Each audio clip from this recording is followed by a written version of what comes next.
All right, everybody's ready for tomorrow too, Bob. The 10:30. All right. Good.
Thank you for emailing me the other day.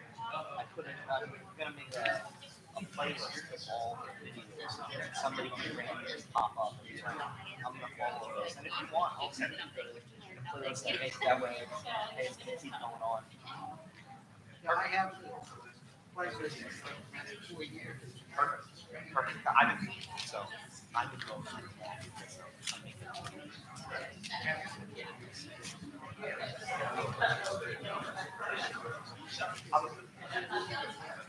Yes, there's a lot of that. It's gonna be set to some very funny, and it will be going very well. I'm sure. I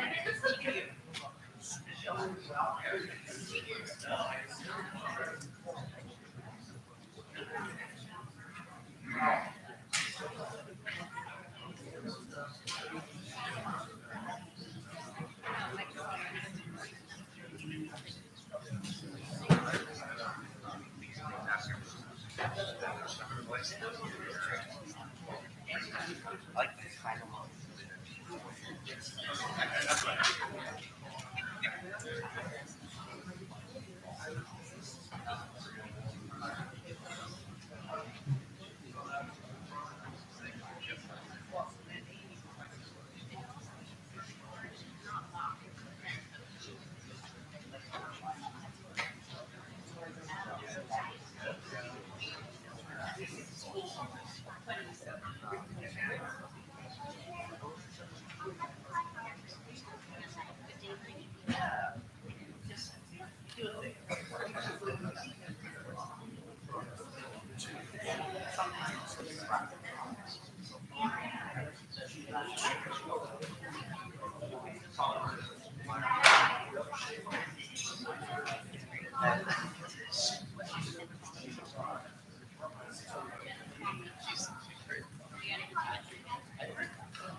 Good evening and welcome to the May 15th work session of the Methacton Board of School Directors. Please rise for the pledge. Pledge allegiance to the flag of the United States of America and to the republic for which it stands, one nation, under God, indivisible, with liberty and justice for all.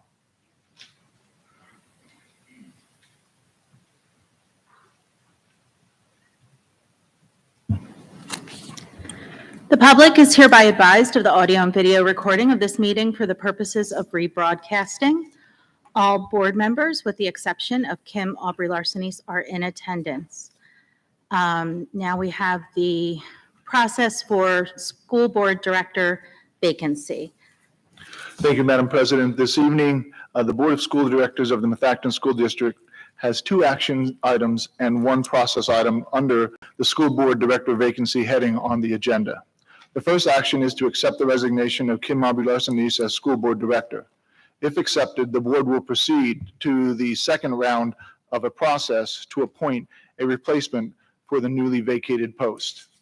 The second action is to appoint a person to the vacant school board director post for the unexpired term. I now ask the board president to proceed with the first action item on the agenda, which is to accept the resignation of Kim Aubrey-Larsenis as school director effective 2/24/2022. Okay, before we begin that, I just want to take this time to recognize and thank board member and past president Kim Aubrey-Larsenis. Kim gave to this district countless hours of her time and expertise, and I just want to thank her for everything she's done for the Methacton School District. That said, yes.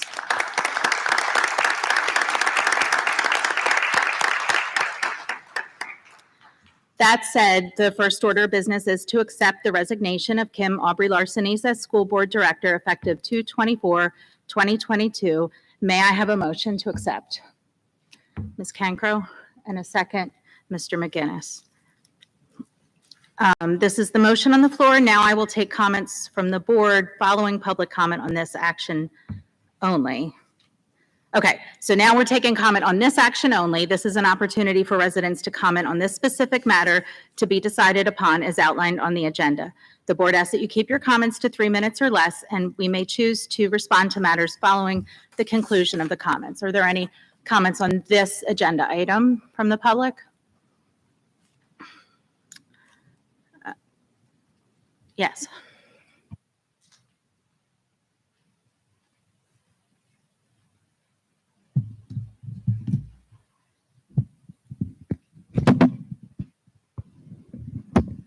Jessica Bradbury, Lower Providence Township. Did this district anonymize the application data prior to providing the applicant responses to the Board of Directors for review? What I mean by this is instead of providing names of the applicants and their responses, the data can instead be provided as candidate number 1, candidate number 2, and so on. This is a practice commonly followed to reduce or even eliminate the unconscious bias that can occur during the candidate selection process. Something we commonly see deployed by organizations that embrace DE&I concepts. So what we would really like to know this evening is if the board and administration are practicing the concepts that they are pushing. We don't know much about the 4 candidates that were selected for this round of interviews this evening. We haven't seen them at meetings or heard them speak. It does create a sad sense of irony because just 2 short years ago, a CARE school board director wrote on his public media page, quote, "Unfortunately, the other folks in this election literally don't have much to say. They don't come to board meetings. They don't come to committee meetings. They don't speak or ask questions at the you can count them on one hand meetings that they've attended. They can't claim to be passionate about administering and improving our schools when they haven't shown up, haven't engaged," end quote. I hope that the 4 candidates sitting before us this evening do have the right motivation to advocate for our children, to listen to the voices of the voters and parents, and to refocus the true intention of public education, which is the academic achievement of our children. We must stop asking teachers to be everything for the children. They're not counselors, they're not coaches, they're not therapists or medical professionals. They're teachers. They're trained to teach. And whomever is selected this evening, I hope that you are willing to set an example when you take that important seat.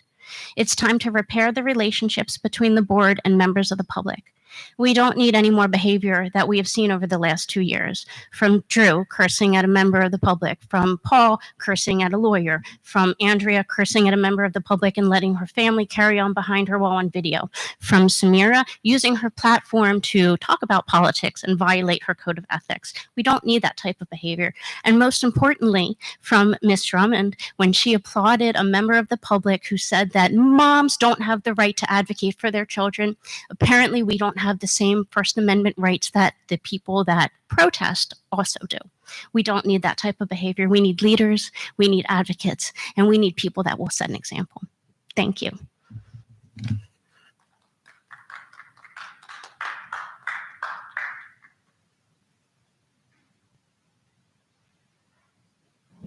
While we're waiting for the next speaker, I just want to reiterate to members of the board and the public that, as you all know, under policy 004 membership, it is strictly outlined in policy how we proceed and how we conduct the process by which we're conducting this evening to select a replacement in the instance that a vacancy occurs.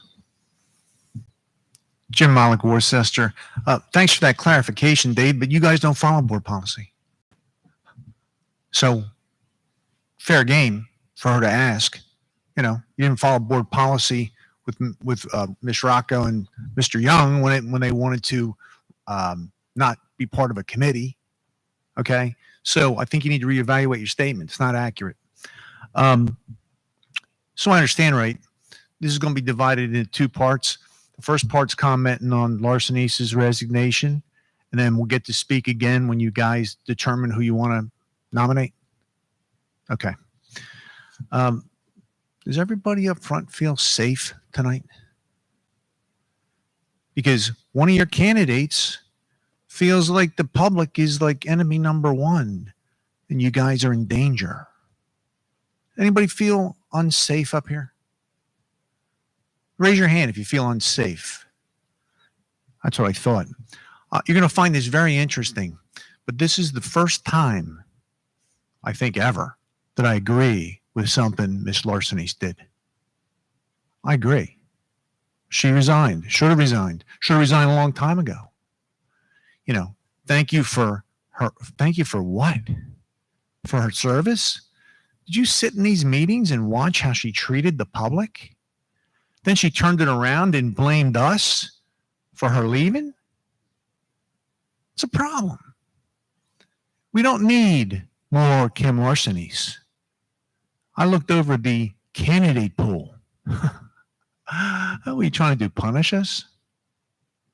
You know? I mean, you had good qualified people who applied. Jessica Bradbury, Sheila Smith, etc. Professional, good people, didn't attack the public. What? They get no consideration? That's how it works? Is that board policy 004 in action? I agree. I challenge any one of you guys to oppose her resignation because that'll be political suicide. And that's not wishing ill harm on anybody. But go ahead. If you want to support her, now's your chance. Thanks.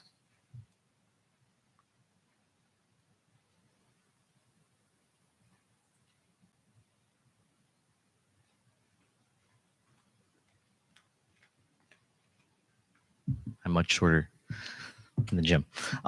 Joe Rittenhouse, Lower Providence. I'm going to be very, very quick. I think that I wasn't going to say this, but when it comes to board policy, I think that there's what's been clear is you guys have more control than the public realize. And so when it comes to selection or when it comes to anything, even though policy is laid out, there's a difference between legality and morality.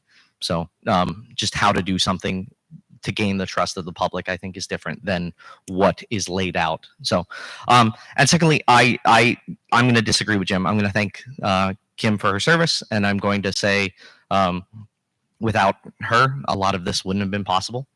So thank you, Kim, for your time, and I look forward to hearing who will be helping Methacton going forward. Thank you.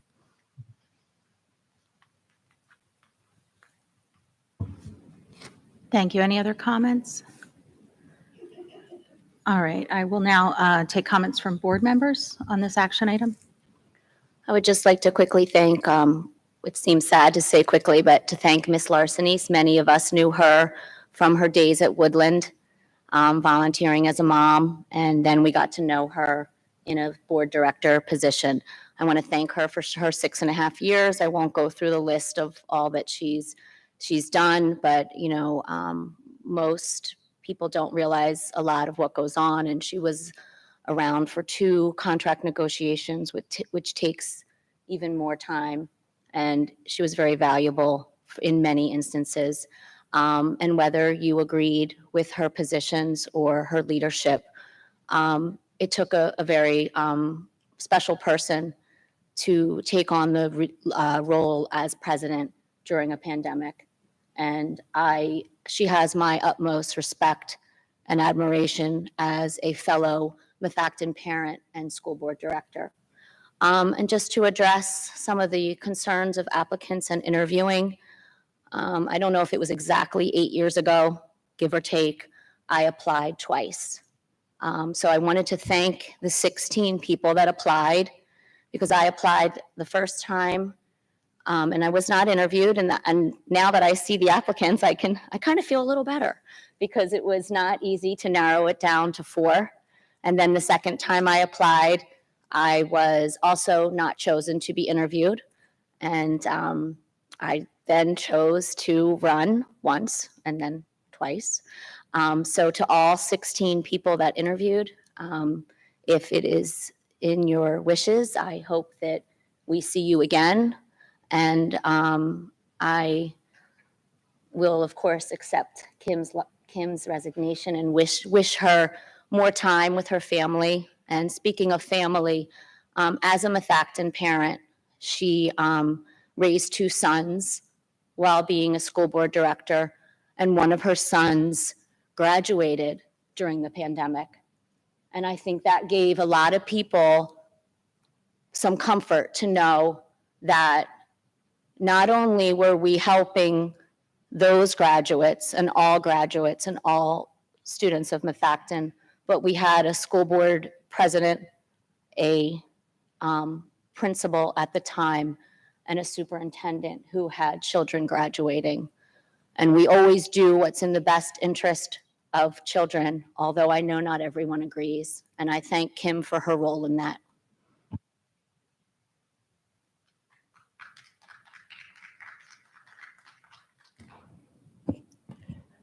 I believe a few questions were called into the procedure or the application procedure. First, I want to start by saying thank you to all the applicants. In reviewing the application, it was good to see that we had good quality applicants that apply in seeking a position to represent Methacton School District. Whether they've attended board meetings before or not, I know one of the many comments we've heard, I know many people that do not attend board meetings in person, but they sit and will watch every meeting from beginning to the end and follow up with information that's presented at board meetings and follow up with things that are going on. I just want to say, of all the candidates that we received, I believe they were all in tune to what was going on in our district. We also had candidates that really showed that they have a lot to bring to this board and to this district. And I know it wasn't an easy process for us to review, but I've sat on interview panels also where I was provided name of candidates and their credentials. So whether it was, maybe others may say to provide it without the names, I also appreciate having the information provided to me in the format that was provided to me. I appreciate the information and the time that all the applicants took to put into applying for this position. I know it wasn't easy to put your time in, and this is not a great time for anyone to want to step up to be a school board director. I'm sure all those candidates have followed along. So in order to take that step to say, I want to be in this position in these challenging times right now. I applaud you for your efforts. And to Ms. Aubrey Larsenis, I had the pleasure of meeting her prior to even knowing that she was on the board. And she's always been about her community, always advocated for Methacton, always advocated for Methacton students, teachers, staff, and administration. I just want to say thank you very much for your time. I know it wasn't an easy time for you, and I do understand. I certainly find it hard to accept her resignation, but I understand because there are times that we all have to make decisions that matter to our families and our personal lives. So I do want to say thank you for your time, and also thank you to all the applicants that took the time out to apply for this position. Any other comments from the board? Yeah, real brief. I think the comments were great from Andrea and Samira. Yeah, I will definitely accept. I understand. I think probably the most frustrating thing is knowing Kim as a neighbor and knowing her as a person and the interest that she has in the wellness of all involved. Now, the belief that she didn't have her heart was not in the right place is so disrespectful for who she is and what she did and how she served the community. So I completely understand why she has decided to resign. And unfortunately, hopefully people that disagree with her will see her in a couple of years and can have a conversation with her and see how good a person she is and how concerned she is about the wellness and education of students in Methacton. So have an open mind next time you see her at Acme. Thank you. Any other? Yeah, one other comments? comment. As superintendent of Methacton School District, I think it's important for people to understand that the relationship between the board president and the superintendent is a key aspect of making sure that agendas and issues that are before the school district and before the school board are well cared for. And there's certainly, and as Ms. Reese had so eloquently stated, there's really no time like the past 2 years in which any leadership role was challenged, whether it was a board president, a superintendent, or any other school board director position. So I really need to emphasize the fact that whether you agreed or disagreed with the decisions, irrespective of all that, the effort by Kim was forthright and had the hearts and minds of the student body and our staff always. So I want to thank Kim for her leadership and the time that we spent together as the leadership team. Thank you, Kim. Thank you. Any other thoughts? I don't want to end because I think all of you have done a fantastic job. I do want to thank her. I think she has really presented leadership and has taken all of us and the way we were feeling, and she really internalized how we were feeling and was open-minded to listen to us. And she really took care of all of us. I think that was one of the things that I really respect. She tried to protect us from all the things that were going on with the pandemic, with open mind and she was challenged. So I do want to thank her for all her service. Thank you. Anybody else? All right. So now the motion is to accept the resignation, reluctantly, of Kim Aubrey Larsenis as school board director. All in favor? Any opposed? All right, 8-0. Thank you. And now public comment. Yeah.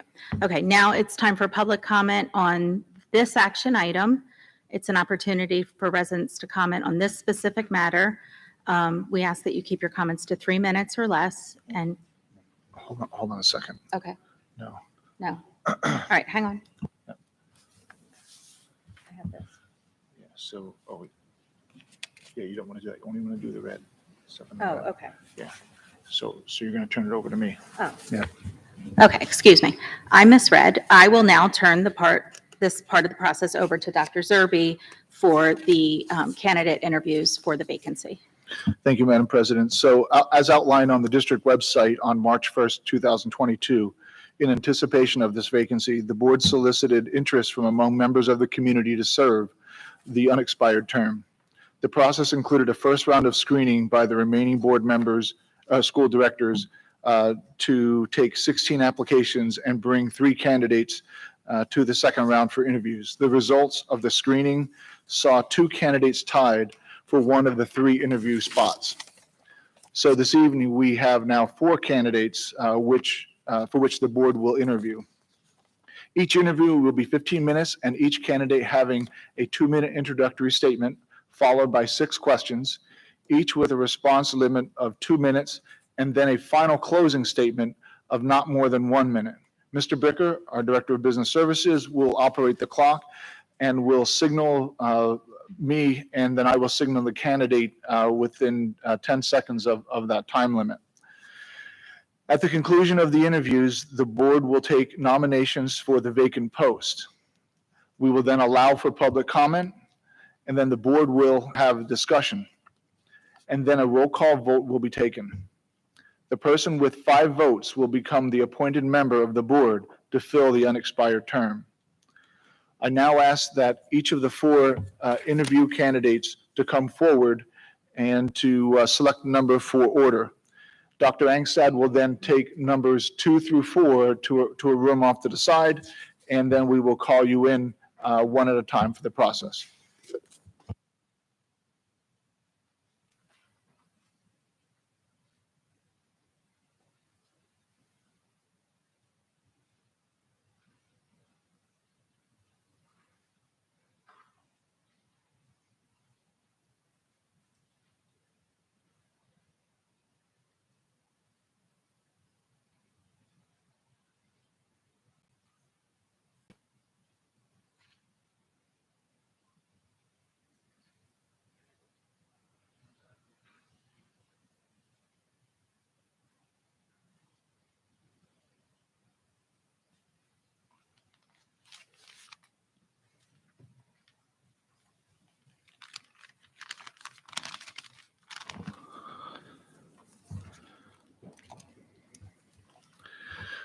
Good evening, Sean Cadugan.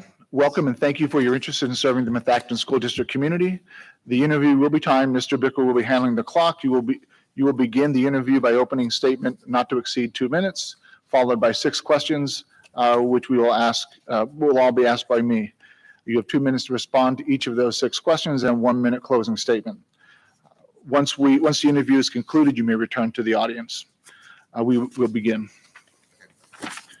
Question, you now have 2 minutes to make your opening introductory statement. This is commonly a way to introduce yourself to the board.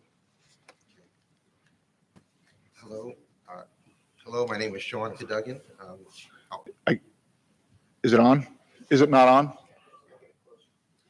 Can you move the Yeah. closer? Pull it closer to you. Thank Hello? you. Hello? Can you check it? I don't think it's on. Hi. Icebreaker. Now it's on. There we go. Okay. Just do a test. Testing 1, 2. All right, excellent. You've done that before. Yeah. All right, good. Mr. Bicker, are you ready? Okay, go ahead with your introductory statement. Okay. Hello, my name is Sean Cadugan. Thank you very much, first of all, for, can't hear? Oh, thank you very much for bringing me to this level, which is the interview level of this process. I live in Lower Providence. I've been there for 8 years. I have 3 children, 2 of which have been through to Methacton School District, and 1 of which is in the high school right now. I look forward to hopefully being able to explain to you some of my background, some of the way I think, some of the decision-making things that I go through that would help me become a good candidate for the school board. The first question is, why are you interested in serving the board? I'm interested in serving the board because over the last couple of years, I've experienced many of the board meetings, some of which I've been here and spoke at, and also had seen how difficult it has been for the board to actually work through some of the most difficult times with the pandemic and other issues over the last couple of years. I've seen how valiant the board of directors has been, and now that there is an opening spot, I wanted to see how I could help. So that is why I was very impressed with the way the board listened and they learned. they discussed and they debated the different issues that came across. And I think that I will be able to kind of help bring some sort of community and kind of help react in an appropriate fashion for some of these difficult times. Thank you. Question number 2. What do you perceive to be the responsibilities of the board? For me, the responsibility to the board are really a balancing act. I think people naturally want to work on things and focus on items that would help their own personal needs and their own children's needs, but we have to look at things from a district as a whole.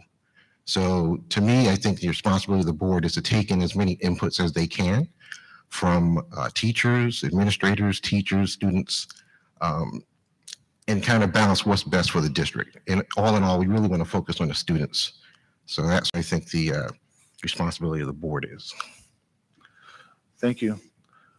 Question number 3. What qualities, skills, and experience would you bring to the board? So once again, I like to say that I think you really need to look at things through a multifaceted lens. So having 3 children, and those 3 children are about as different as they could possibly be, you learn that you can't really paint a broad brush. You have to look at people as individuals and take those things into account and consideration. Also, I'm a project management professional. I've been licensed for over 20 years. I'm an expert in scope management, HR management, risk management, quality management, and other items such as schedule management that I think can help with the board. Also an IT project manager, former systems engineer and systems analyst, and I think that sort of being able to juggle multiple projects. I've done over hundreds of projects in the aerospace industry, the .com industry, and the finance industry. I think I can bring that expertise and apply it to some of the many problems that we have on the board. Another thing I think that's key here is really being able to be trusted. I think that's a key thing here in the district and on the board.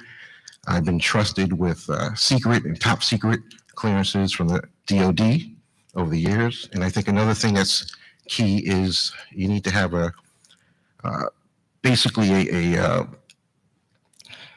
have to kind of have these things in you from growth. So from birth, or from at least early on, I should say. So early on, I used to be a sacristan working in the church, and I also have been in the Scouts and raised up to the level of Eagle Scout and actually beyond that. So that's it. Thank you. Question number 4. If you were faced with a tough issue as a school director, such as raising taxes or cutting programs, what kind of data would you need to help you make your decision? Okay, first and foremost, I think we should figure out what is the goal that we're trying to achieve? What is the outcome that we're trying to achieve? And then measure things against that. Will more dollars help it? Throwing more money at a problem doesn't necessarily resolve it. But you have to kind of figure out how much money do you need to get what you want. And maybe you're not effectively spending the money that you already have. So maybe to go back and look at how you're spending your money. So it's not just a dollar value. I would measure the qualities and importance of each quality that you have, the importance of each of those, and then kind of measure it against the particular outcomes you would have if you raise taxes or whatever your other options were. And then based off of that, come up with a recommendation, see if it's sound, bounce it off people from a financial standpoint, scholastic standpoint, other standpoints, a risk standpoint, schedule standpoint, and then make a decision based off of that. Thank you. Question 5. What are the strengths of our school district? The strengths of our school district, I would say there are actually multiple strengths of the school district, which we don't often hear about. I think one is the diversity of the students in the population here. Helps people learn about different things that help them grow as they move on through their future. There's a diversity not just in the race, but in physical ability, mental ability, and all of those things as well. The other thing is the teachers. The teachers here and the administration, they're very passionate. They're very in tune and engaged with our students.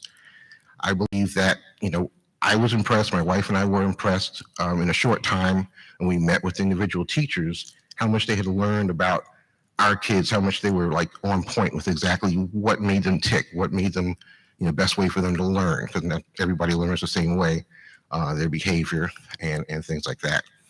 And then I would say another key thing is volunteers, the parents. There are a lot of very involved parents. I always volunteer here. I volunteered on the school lunch, volunteered at overnight ed, volunteer for post-prom. I did the golf outing post-prom, which was very helpful to bring money in for the post-prom.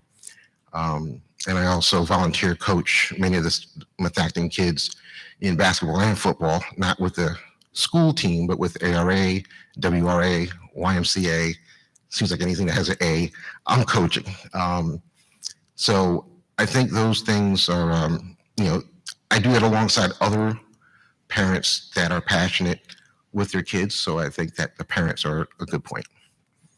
Thank you. Question number 6. What are the biggest challenges facing public education today? I would say probably one of the biggest challenges is funding. And even though funding is an issue, it doesn't necessarily mean we just throw more money at it. We need to look and see what we can do with the funding that we have. With proper funding, we'll be able to draw top-notch teachers. We'll be able to build and get better programs. We have to kind of have a concept, hey, when we get this money, what are we going to do with it? And kind of evaluate that appropriately. The other big challenge I would say is some parents are inconsistent in their involvement. I think they only come to the school when there's a problem. They get to see their teachers only on a negative standpoint. I don't think that's very beneficial. I think they should get to know them early on, get to know their, get a rapport with them, maybe also volunteer and things like that. So. Thank you. You're welcome. That ends the prescribed questions. We now will give you 1 minute for a closing statement. Okay. Thank you. I hope that I was able to describe a couple things that I do. I only had a few minutes to go through, but I really think that this board and the school district is just a small smidgen away from becoming the new the guiding light, like the North Star for other districts in the area. There's a lot of talent here on the board, with the students, with the teachers. And I think pulling people together, kind of harnessing that would be great for this. Unfortunately, I am not going to be able to stay for the rest of the meeting. I just had surgery yesterday, and I really wanted to come here because I thought this was important. So I will probably be leaving after this, but thank you very much for your time. Thank you very much this evening. And again, you're welcome to go into the audience. And as you suggested, if you're leaving, there will be action taken this evening. Okay. And we will be in communication if, in fact, either way, if you are or not selected. Okay. Okay. All right. Thank you very much. Thank you.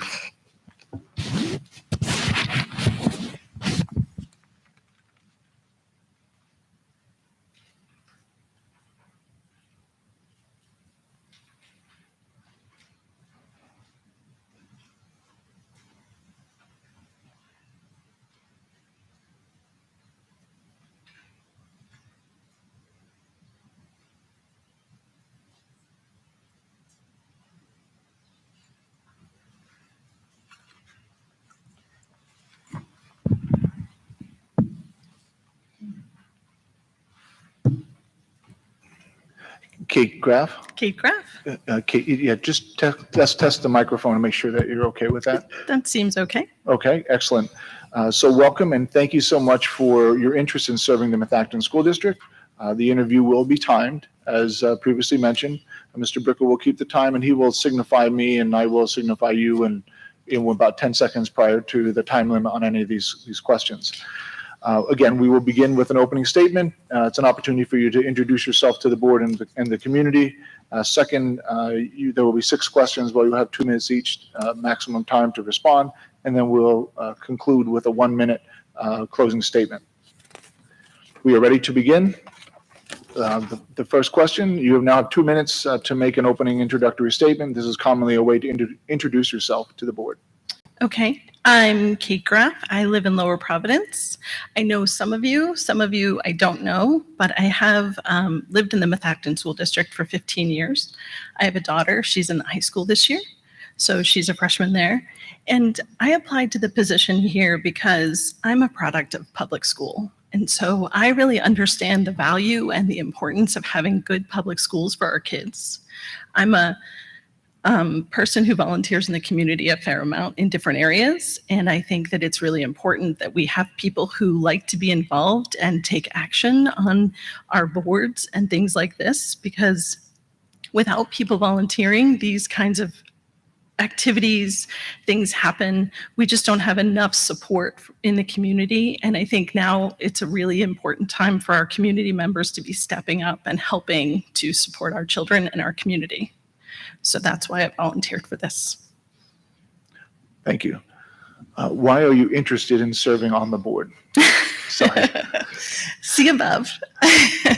But I also am interested because I've actually, in my past, I've served on 2 different boards. One was a nonprofit board for the Juvenile Research Foundation for diabetes, and the other was a professional association board. It was the Air and Waste Association. And that in both of those positions, I've had opportunities to sort of guide and provide direction for the board and the associations. And I think it's really important.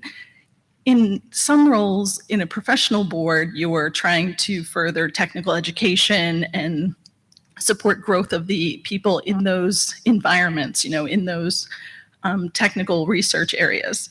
But in a nonprofit board, you're looking to interact with the community, you're looking for fundraising, you're looking to build awareness in the community. So they're kind of 2 different sides of a coin. Both have really important roles, though, for the success of the children or the people that are in those associations, right? In the case of the Juvenile Research Foundation, those children were benefiting directly from the work that the board was doing to generate opportunities in hospitals, do fundraising, community outreach, all of that kind of thing. Thank you. Question number 2. What do you perceive to be the responsibilities of the board? So the board, in my opinion, is really just I don't mean to say just, but it's a body who really needs to plan and execute policy, right? So the key to those policies is developing good policies to start with, and then being able to execute them in an effective manner. And all of that execution sort of rolls into a project, right? This is like a project execution. I'm an engineer by training and in my day job. So for me, most of my life ends up being much more like a project where you plan, execute, and then check, right? Verify that what we did was what we said we were going to do, and verify that it met the goals. And if it didn't, make additional adjustments to try to meet those goals. And I think the purpose of the board is very similar in that: plan, execute, and check, get feedback. Thank you. Question number 3. What qualities, skills, and experience would you bring to the board? So, blessing and a curse. I'm an engineer, right? So I am a data-driven person. I tend to be logical, methodical, and detail-oriented in the way I approach problems and situations. As an environmental consultant, I'm responsible for helping companies to find ways to meet the regulations that are out in front of them. So I do believe and I do bring an important awareness of policies and regulations and being able to work within the bounds of the legal system and the requirements that are put in front of us. Thank you very much. Question number 4. If you were faced with a tough issue as a school director, such as raising taxes or cutting programs, what kind of data would you need to help make your decision? So in the case of making a decision like that, I think it's really important to do benchmarking and take opportunities to compare what we're doing to what other districts are doing to see where you fall. If the district is falling behind on programs and not meeting the standard of what other districts are doing, I think it's important not to take those programs away. If, on the other hand, the district is, top notch in every area of programming, it's not necessarily important to raise taxes just to add more programs for the sake of adding programs. So I think as a data person, I would tend to go more towards benchmarking, figure out where you stand, what's the goal of the district, where do you want to be, and then work to meet that goal. Thank you. Question number 5. What are the strengths of our school district? Well, I think one of the real strengths of the district is the interaction between the district and the parents, as much as there's been some potentially negative interactions. The fact that parents show up, the fact that parents are involved, the fact that parents are participating on parent-teacher type organizations and they support our schools is really something that is special to Methacton. I think it's something that we could work to our advantage. I think that engaging those parents and helping to make sure that they're heard is an important aspect of the board's responsibilities. I also think that the district has a wealth of really strong teachers, and I think that keeping those teachers in the district, not letting them go to other districts or be disenfranchised because of decisions that are made or obligations that are put on them is an important part of our job. Thank you. Number 6, what are the biggest challenges facing public education today? I think the biggest challenge facing public education today is funding. As the costs of things are going up and our taxes are staying constant, there's always a battle of trying to be able to do more with less. I think being able to be cost effective and give quality education to kids in the community and provide the programming that people want while doing it in a very cost competitive way and in a respectful manner is going to be the most important thing we can do. So finding ways to negotiate better contracts, better salaries, keeping our teachers engaged and getting them salaries that are competitive without becoming a huge drain on our costs is going to be a really big issue going forward. Thank you. You now will have 1 minute to make a closing statement. Okay. So I mentioned that I'm an engineer. I've also had the opportunity in my day job to engage in a lot of public meetings where I was doing a lot of presenting new regulatory challenges or projects that may or may not have been super enthusiastically supported by the community. And so in those roles, I was able to work with the community and build relationships with people to help them to understand what the goals of the projects were, how they would be implemented, and how they might or might not affect them. And so I think I bring a mindset that really is even keel and allows me to communicate with people on all levels. And I think that would be really helpful to the board. Thank you very much. That ends our interview here for this evening. You're welcome to take a seat back into the audience and we'll continue with the process. Thank you very much.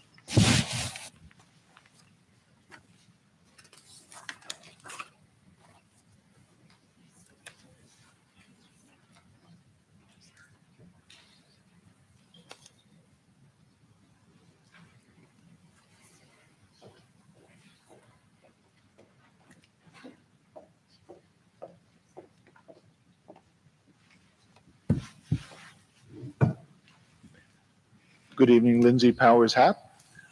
Let's just test the microphone so you're used to that. Test. Okay, thank you very much. And welcome and thank you for your interest in serving the Methacton School District. The interview will be timed. Mr. Bricker will be handling the clock. You will begin with an opening statement of 2 minutes, followed by 6 questions, 2 minutes each for the response, and then you will conclude with a 1-minute closing statement. We are ready to begin. Great. You now have 2 minutes to make an opening statement or introductory statement. This is commonly a way for you to introduce yourself to the board. Thank you.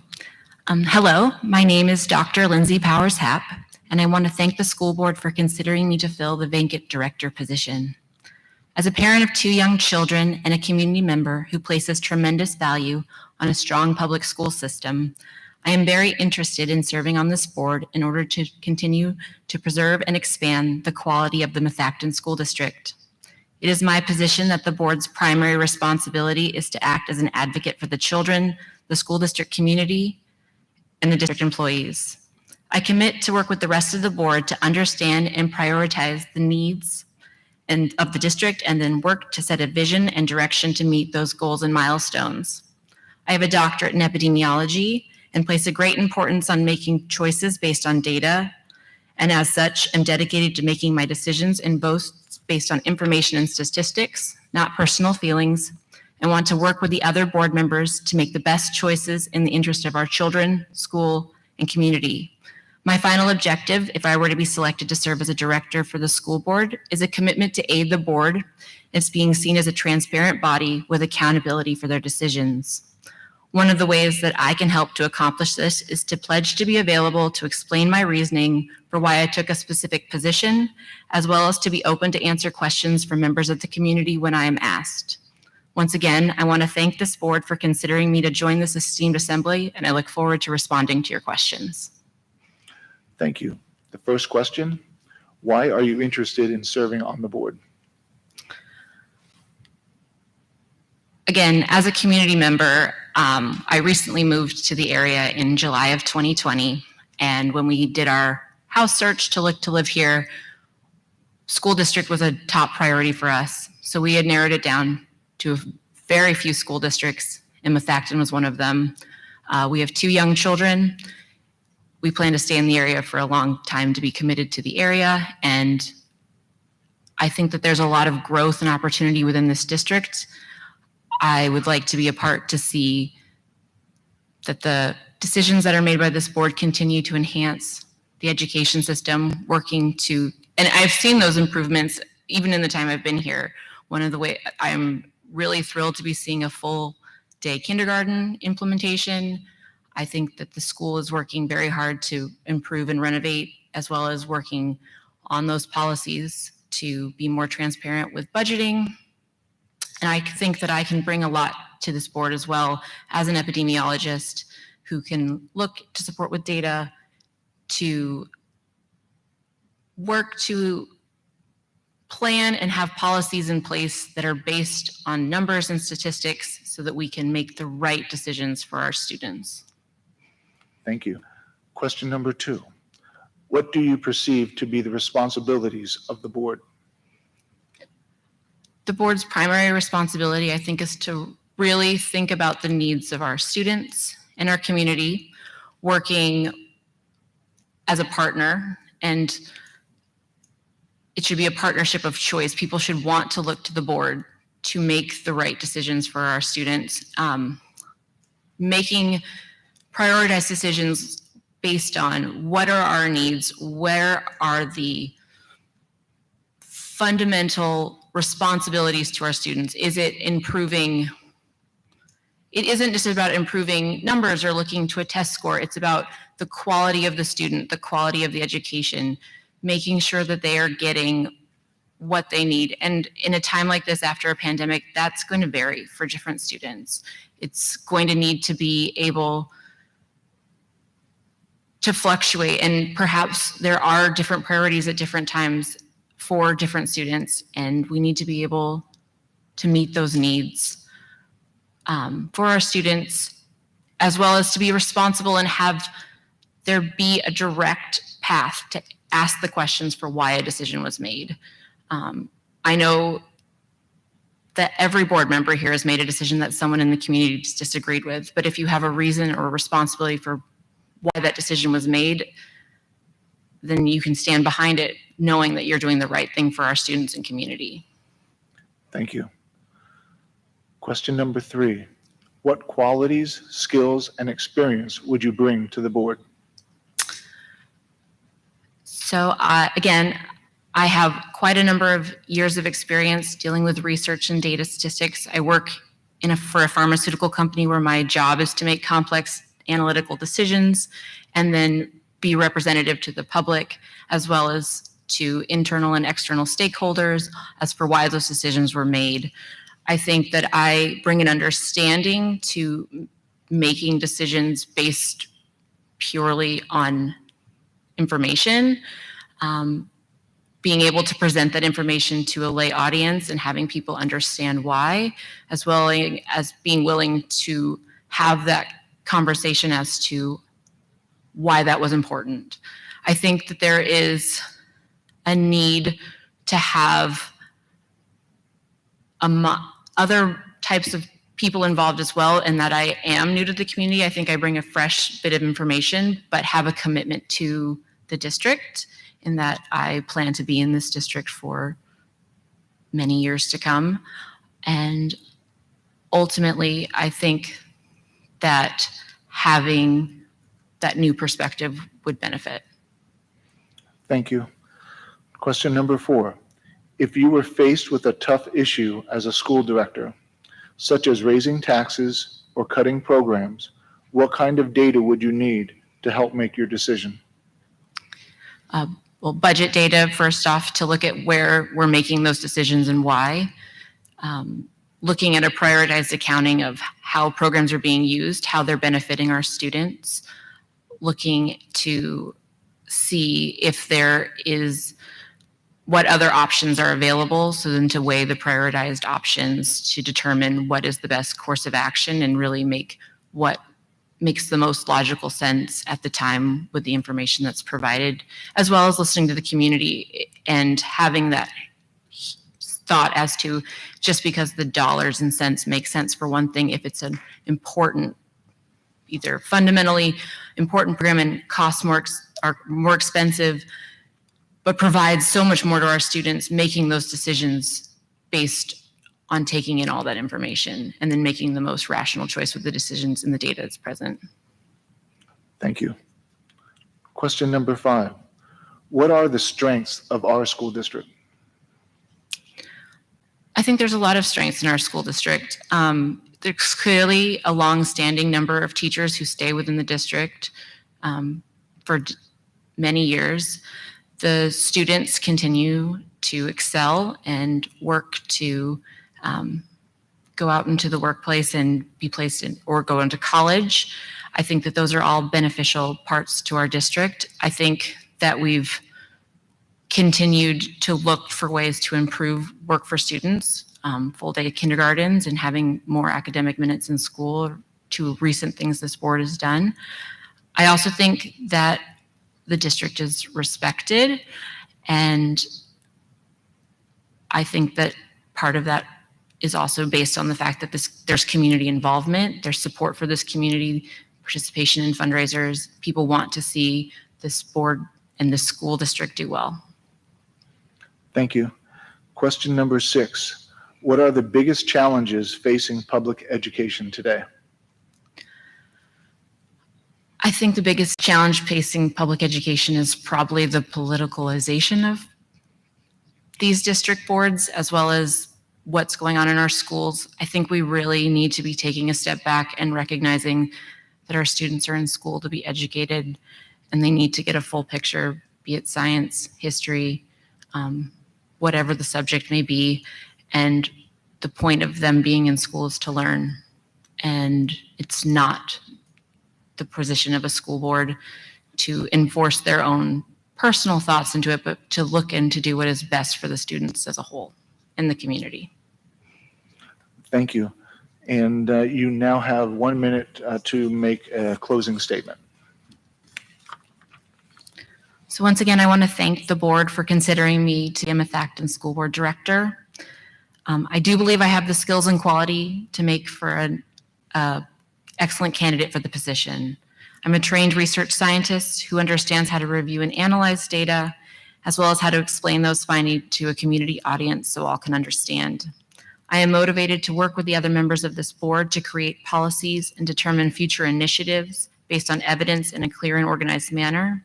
And ultimately, I promise to be an invested school board member whose primary objective is to think of the needs of our students and will actively commit to working to ensure that Methacton continues to be an excellent school district. Thank you very much. Ms. Powers-Happ, thank you for your time this evening. If you want to have a seat in the audience, we'll continue our process. Thank you.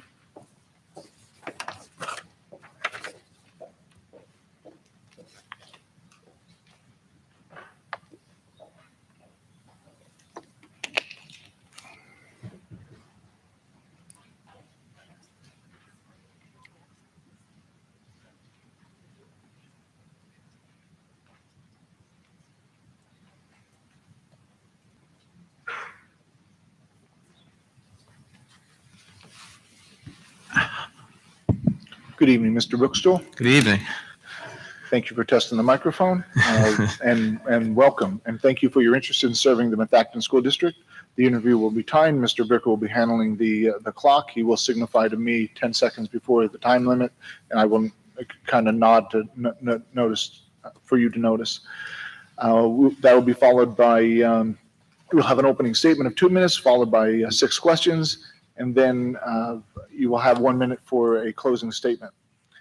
With that, we are ready to begin.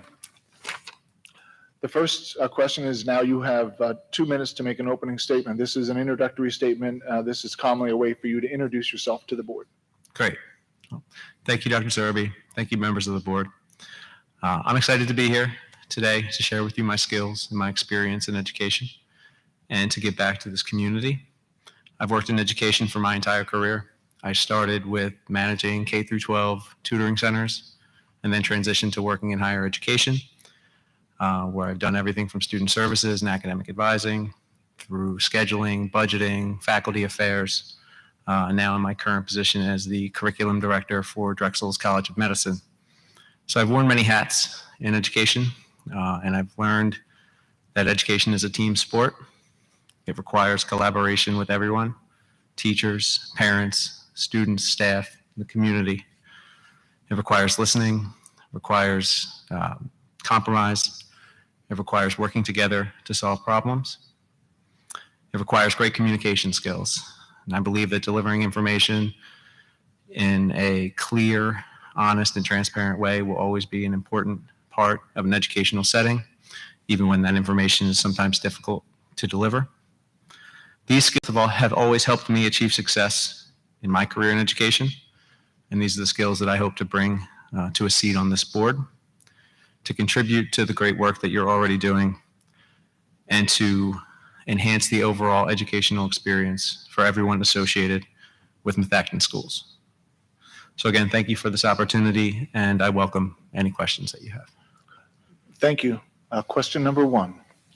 Why are you interested in serving on the board? I'm interested in serving because I love to help people. That's why I got into education. I feel like that's why everyone gets into education, is because they want to help people. It's not for money, it's not for fame, it's to help people. And in my career, I've had that opportunity to help people, and this was an opportunity that I saw. Normally, I'm thinking about the students that I work with at my university or the faculty that I work with, and this was an opportunity for me to kind of expand that and help more people, more students, more teachers, and in a larger umbrella in my community. I've been on both sides of the desk. I've been doing parent-teacher conferences with a parent that was stressed and anxious about their kid's education. I've been on the other side of the desk where I've been the parent that's been stressed and anxious about my kid's education. So that perspective, in addition with my skills and experience, I feel allows me to help people. And so that's what has brought me here tonight, so I can share that with this board and with the community. Thank you. Question number 2. What do you perceive to be the responsibilities of the board? Well, I think the board has obviously a lot of responsibilities. There's obviously tasks involved with budgeting and scheduling and just many things involved in that. But I think bigger picture, it's about being that connection between all the cohorts involved in the educational model, the teachers, the students, the parents, the community. Being able to, be that bridge and help move the schools forward. Teachers might have one idea on how to do things. Parents might have another idea on how to do things. And sometimes they're going to line up perfectly and sometimes they're not. And I think it's important that the board, be that resource to get all that information and help make difficult decisions and help get feedback from the community and from the teachers to always move things forward. And so that is, what I feel the board's responsibility is. Thank you. Question number 3. What qualities, skills, and experience would you bring to the board? So I feel some of my greatest qualities are my problem-solving ability. It's something that I utilize in my work every day, being able to solve complex puzzles, be able to collaborate with diverse teams, college-level student workers, all the way up to faculty that have been working at an institution for 50 years and everything in between. So being able to communicate effectively across all levels. I've always said that there's very, very few tasks in my job or in education in general that I can complete start to finish on my own. Everything requires collaboration with other departments. So that ability to collaborate and to problem solve together, to look at things from all sides, is a strength that I have. And so that would be something that I feel would be a resource for the board to be able to work with a team like this to move things forward and to come to decisions and solutions that work for everyone involved with the Methacton community. I feel that I'm great at thinking on my feet. I was told, never plan more than 50% of your day because the other 50% is going to come across your desk first thing in the morning, and you're going to have to adjust and reprioritize. And so I have that ability to adjust and think on my feet in a calm way and to keep a level head. I think that's something that over these last few years we've seen. We never know what's going to come, our way when it comes to education. And so being able to think on my feet and adjust in a calm way and bring my team with me so that we all have that level head is something that I can bring to this board. Thank you. Question number 4. If you were faced with a tough issue as a school director, such as raising taxes or cutting programs, what kind of data would you need to help make your decision? Well, I think as much data as you can get, all the data. I think you need to have all the information that you can have. I think it's the responsibility of the board to, when making a decision on that level, to do their homework and get all the research that they can get. Talk to other schools, talk to teachers. How is this going to impact them? Look at other options when it comes to something like taxes or, budget cuts. Is there creative ways to approach it to where the impact is lessened?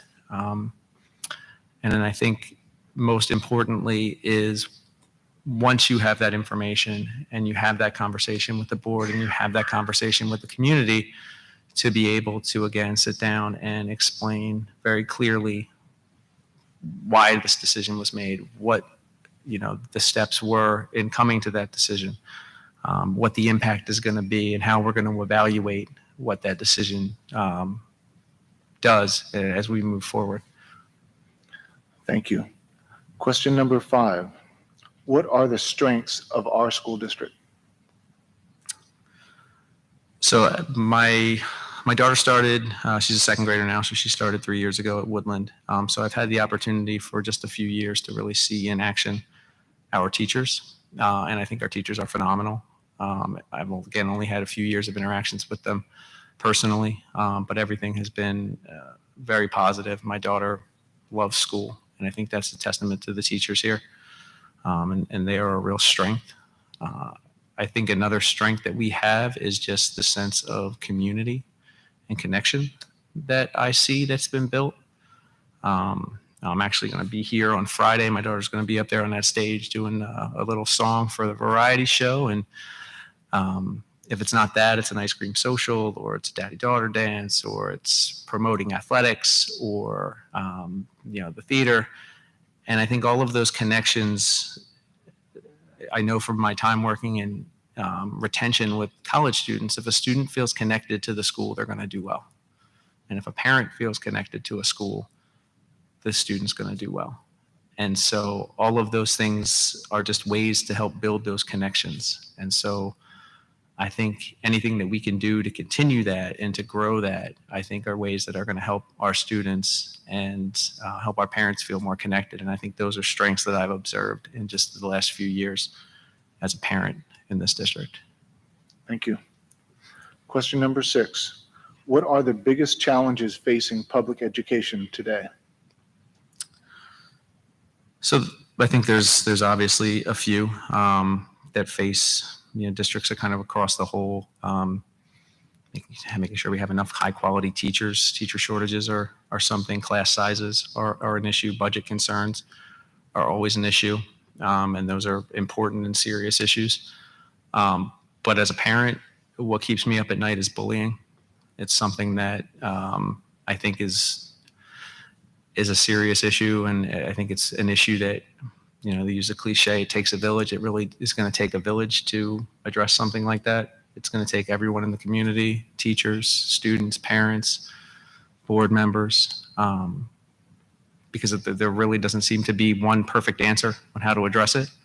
But it's something that needs to be addressed. It needs to constantly be addressed. It's always, on the mind of the parents. Like I said, my daughter's going to be up there on Friday, and part of me is so excited and part of me is terrified because of what other kids might say. And so I think it's something that should always be priority one or very close to priority one. And we as a board and as a community need to work together to figure out, what to do about bullying in our schools. Now, I say that not knowing about any specific issues or problems that Methacton has with bullying, but there's really no margin for error, and there's no such thing as a little bullying problem. If there's a bullying problem, it's a big problem, and it's something that I think should always be addressed. Thank you. You now have 1 minute to make a closing statement. Well, thank you. Again, thank you, Dr. Zerby. Thank you, members of the board. And I do feel a little weird saying thank you because everybody kept telling me that this was a thankless job as I was preparing for this. But I don't see it that way. I think everybody appreciates the work that is done. This is a really important job, and this is a really challenging job. I feel that my skills and my experience have prepared me to meet those challenges. And if I'm fortunate enough to sit with you, I would be excited to roll up my sleeves and get to work and help move our schools forward. So again, I'm not looking at this as a thankless job, but just in case that's the perception, let me say thank you. And I'm looking forward to doing whatever I can to help. Thank you very much. Thank you. And that ends our interview. Mr. Bookstall, thank you. You can take a seat in the audience. Madam President, now having interviewed 4 candidates, I suggest now that we take nominations to appoint a candidate to the unexpired term. Following the nominations, once you close the nominations, we would then take public comment on the action item. And then from there, the board members can discuss the nominations. And then a roll call vote would be required. Question down. Sorry. Yeah, is there a question? No, we're just taking nominations, right? Oh, yes, yeah, yes. May I have nominations to appoint a candidate to the unexpired term of the resigned Board of School Director post? Yes, Mr. McGinnis. I would like to nominate Dr. Lindsay Powers-Happ. Okay.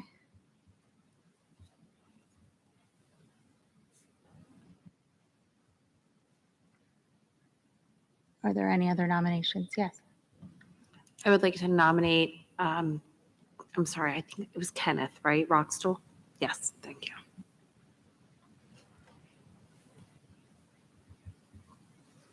Other nominations? I would like to nominate Kate Graf.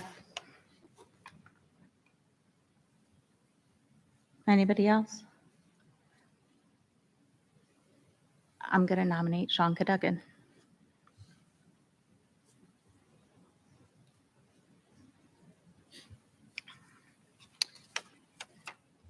Okay, so there are no more nominations to be had, so I will close the nominations. We have the following individuals nominated. We have Dr. Lindsay Powers-Happ, Kenneth Bookstall, Kate Graf, and Sean Cadugan. Now we will take comments on this action. Oh, sorry. We will take comments on this action item only. This is an opportunity for residents to comment on this specific matter to be decided upon as outlined on the agenda. The board asks that you keep your comments to 3 minutes or less, and we may choose to respond to matters following the conclusion of the comments. Any comments on these nominations?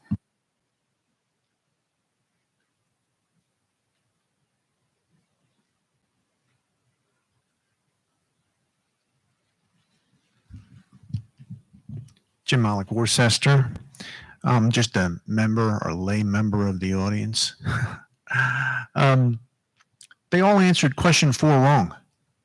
When you ask the difference between taxes and cutting programs, you don't have to do either of them. You had $16 million surplus over the last 5 years. They obviously don't know that. So it's not even a valid question. It's ironic, though, to see potential board members being only given 2 minutes to speak. That's poetic. I love it. I heard some good things, though. Back to basics, science, math, no political indoctrination. Sounds good. We'll see whether that moves forward. I heard something about bullying. We don't have a bully problem except for the board. So somebody, should go back and review the videotapes and watch how the public has been bullied by the board. I'm going to speak about Mr. Cadugan because he's the only person I've ever seen at a meeting. That's why I kind of want to address what I've seen. Summarizing his interview, you don't have enough funding, even though we have the $16 million surplus. Parents are a problem because they're not involved enough. And he values secrecy. See, I'm all about transparency. So that kind of hit me when he said it. He came to the October 26, 21 meeting, and he goes to the microphone and said he came because he heard disruptive noise in the audience. He was concerned for members of the board and some of the people who came to the meeting. I mean, really? We got a raucous crowd? He should review the Audubon hearings. If he really wants to see something that's disturbing, that's what I would do.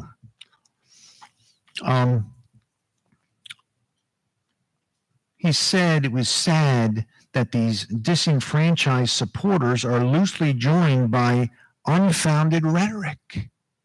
What's that about? See, he meets quality number 2 because he knows how to attack the public. So he's perfect for you guys.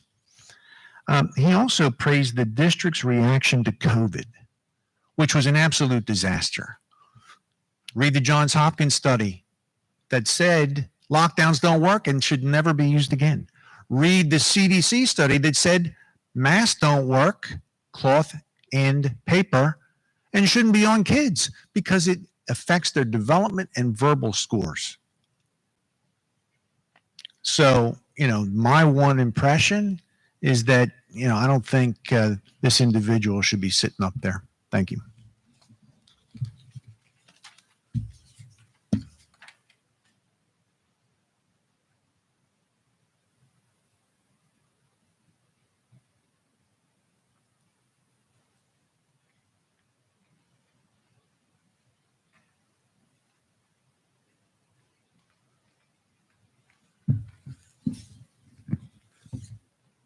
Joe Rittenhouse, Lower Providence. So in looking at everything and listening to everybody speak, it was very interesting to hear how people talked. I thought some candidates obviously outshined others, but I just wanted to address a few things that were brought up. I think that the idea that this is a partnership is a false thing. I mean, very clearly, this is a government institution controlled by the parents and the taxpayers of this district. It's not, I don't partner with a government body on how to, teach or educate my children. I choose to send them to that education. So just that word really threw me off. When it came to multiple people brought up funding, Pennsylvania is the 6th best funded state in the union. That's according to USA Today as of 2 months ago. So the idea that we are somehow lacking in funds as opposed to how we appropriate funds, I think is more appropriate. The comment about, hey, listen, the trust is something I brought up, or I was listening to. It's listening parents, listening to teachers, listening to students, and in my mind and in the comment I put when I applied, trust was the number one thing that I had. And I think that it was only brought up once, but trust between the board and trust between members of the public and parents and students is severely lacking. And so I thought that the fact that it was only brought up once was sad. Granted, I know that I only have half my time now. I think that the process is what it is. I'm not going to be able to change it standing up here. However, I think that at the very end of the day, I want someone who is competent for this position, and I think will do good by the district for the year and a half that they get to serve. So I don't know if me endorsing anybody would help get who I wanted elected, or if I should endorse somebody I don't want, because I don't know what you're going to say. But I will say that I think that it was very clear the caliber of candidates, I think, was not evenly spread amongst all four.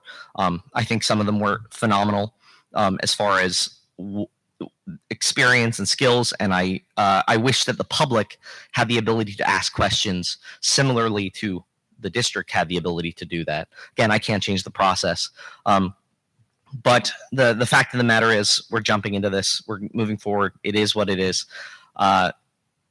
I hope that whoever the board approves, and granted, everybody got nominated because that's how it works, I guess. I hope who's ever approved is ready for what comes next, which is not just, the political posturing of one particular group who controls the board, but the fact that there are parents and district members who are very, very much ready to see them perform. And we'll be watching. Thank you.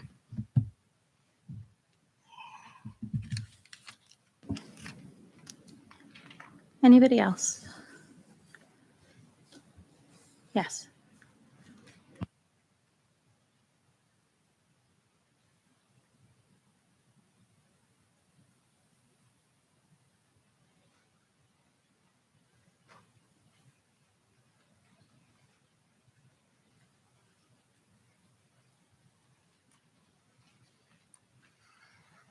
Hi, Amy Smith, Worcester Township. I just wanted to take a minute to say thank you to all of the candidates. I think you said it was 16 people applied. I think that's a testimony to our community that a lot of people care and are willing to put themselves out there in a position that is difficult. Any elected position is difficult, but to be appointed is also difficult too, right? Because like someone else, a previous speaker said, the community input isn't as much as in a vote total. So I just want to say thank you to everybody that put themselves out there. I thought the 4 candidates this evening were excellent. I think I would imagine it was a hard decision to pick 3, 4, hence 4, with the tie. So I appreciate the time and effort that all of you on the board are putting into making a educated decision for our school district. I would like to say I also appreciated the question about funding, because I recognize that it is complicated, right? Especially in Pennsylvania, because we're only ranked 44th in the country in terms of how the commitment that the state puts into funding public education. So that makes it very challenging for school districts. And in some ways, I think it's an unfair question, because the enormity of it and the complexity of it is a lot for the average taxpayer to understand. But I do think it's important to have an idea of where people stand in terms of that. That's 44th in the country is a dismal number. That being said, again, I appreciate all of the candidates that came. I think you're all amazing, and I appreciate you being willing to step up. But I would like to support Sean Cadugan as I stand here, because as a previous speaker had said, he has been engaged and proven that to all of you. His professional background would lend itself to the complement of the people that are currently on the board. And I think that he brings a fresh perspective. So thank you for your time.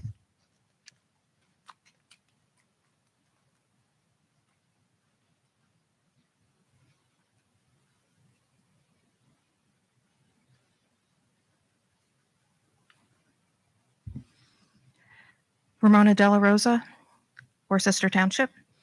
I also wanted to thank all the candidates that applied for the position, because in this day and age, it not only takes a huge commitment of time and the willingness to serve, but the courage to work in an increasingly challenging environment.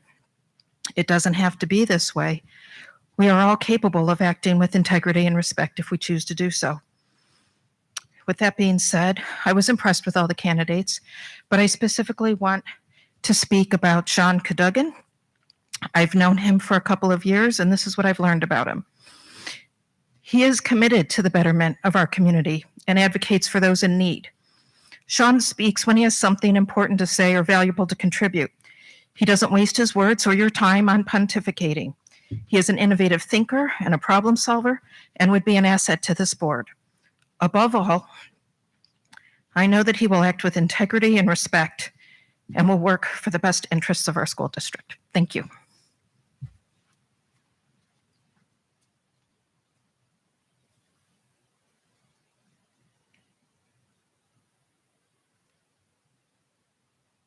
Hi, everybody. I'm Gina Stover at Lower Providence. I don't usually talk at board meetings, but I actually watch all of them. So thank you for making them virtual because that's accessible to me as a mom of 5 children, which is amazing because when I'm at Woodland, I have young kids. And so it's accessible to me. And so by standing here today, I am just amazed at all of these candidates who came out because it's very brave. It's very heartwarming to know that you guys really love our district because school board, you guys do amazing things on here. And I wish every single one of you the best. And thank you just for coming out and applying. It's a very hard position. So everybody on the board, thank you so much for serving our kids and my 5 children too at Woodland. Thanks.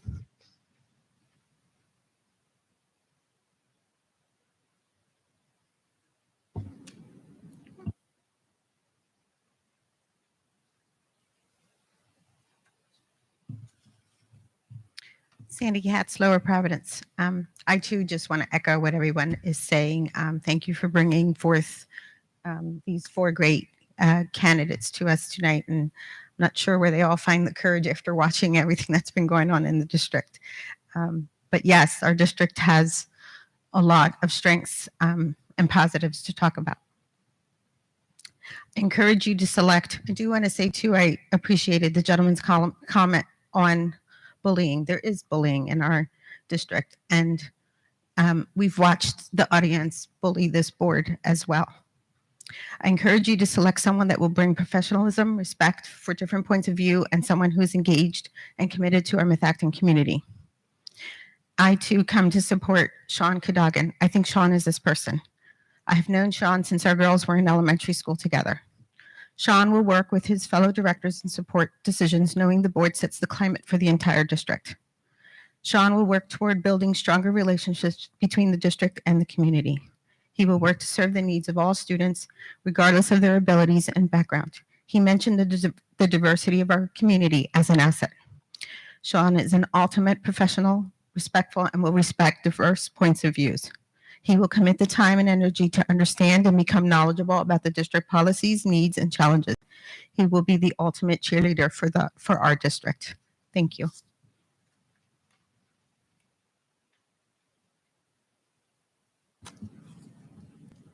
Thank you. Anybody else? Okay. Now, may I have comments from board members on these nominations, please? Mr. McGinnis. I just want to echo the deep thanks to come out here and raise your hand for this job. I think you're all nuts, but candidly, I sat literally in your chair to fill a role for a resignation the first time I tried to get on this board. So that was a different time, and it seems like 100 years ago. So for all of you and for Mr. Cadugan, who couldn't be here, to do what you're doing right now is no small task. You're making our job incredibly hard. I would have no problem with any one of you being on this board, but I don't want anyone who's not selected tonight to go home thinking they lost. You didn't by just simply even applying. And that goes for all 16 who applied. I am deeply, deeply appreciative. When this position opened, I would have taken the under on applications at around 3, and you proved me all wrong. And your skill set is amazing. So thank you very, very much. I literally don't know who I'm going to vote for. So I guess we'll talk it out. Thank you all. I just wanted to reiterate what Drew said. He actually made it to the interview round, but I did apply twice and did not make it to the interview round. So to be transparent, but I still put my hat in and I still knocked on 1,000 doors. And then I don't know how many the second time, not 1,000. I was trying to beat somebody else. My competitive spirit came out, but I did it because I care. And I really feel like that's why this 16 people did come out. And I kind of agree with Drew on, I have an idea, but I would be happy with anybody, and we're not just saying that. I will say, I think someone said that they felt some were more qualified than others, and I was like, wow, an engineer, an epidemiologist, a director of curriculum for a medical school, and an IT professional. I was like, well, I don't know what that meant, but I and all people who genuinely care about education. So we're blessed, and petitions are due a year from now for 5 open positions on the board. So a year, March will be here before we know it.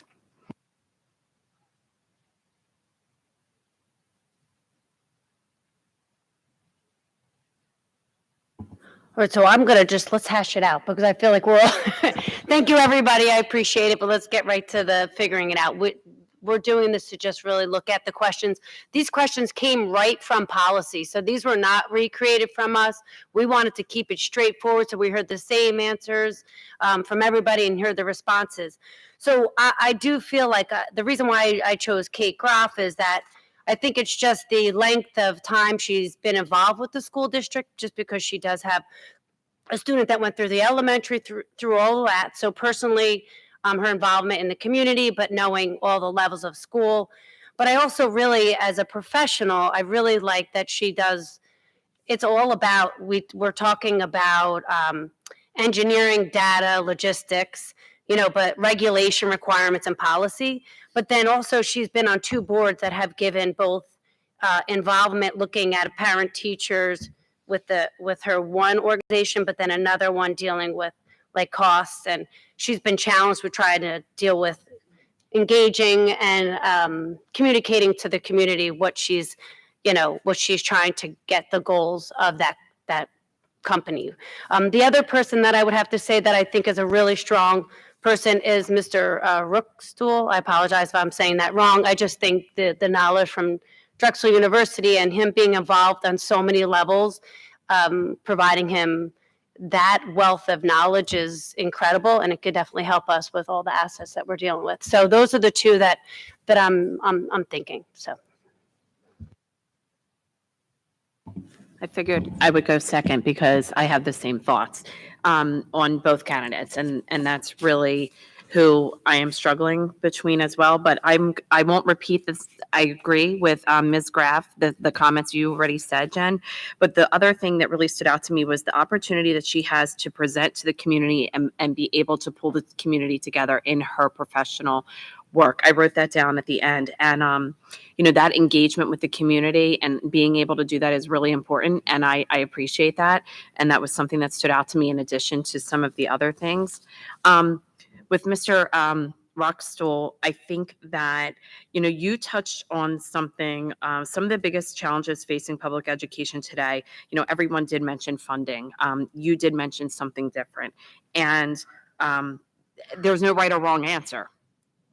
But you are absolutely passionate, you could tell, about, the bullying topic. And I think that no one is immune to that. And no race, no ethnicity, socioeconomic status. I mean, no one is immune to it. And I really appreciate that you went there, because I think it's extremely important in our community, in our district. You did mention, funding and teacher shortages, which is another big one.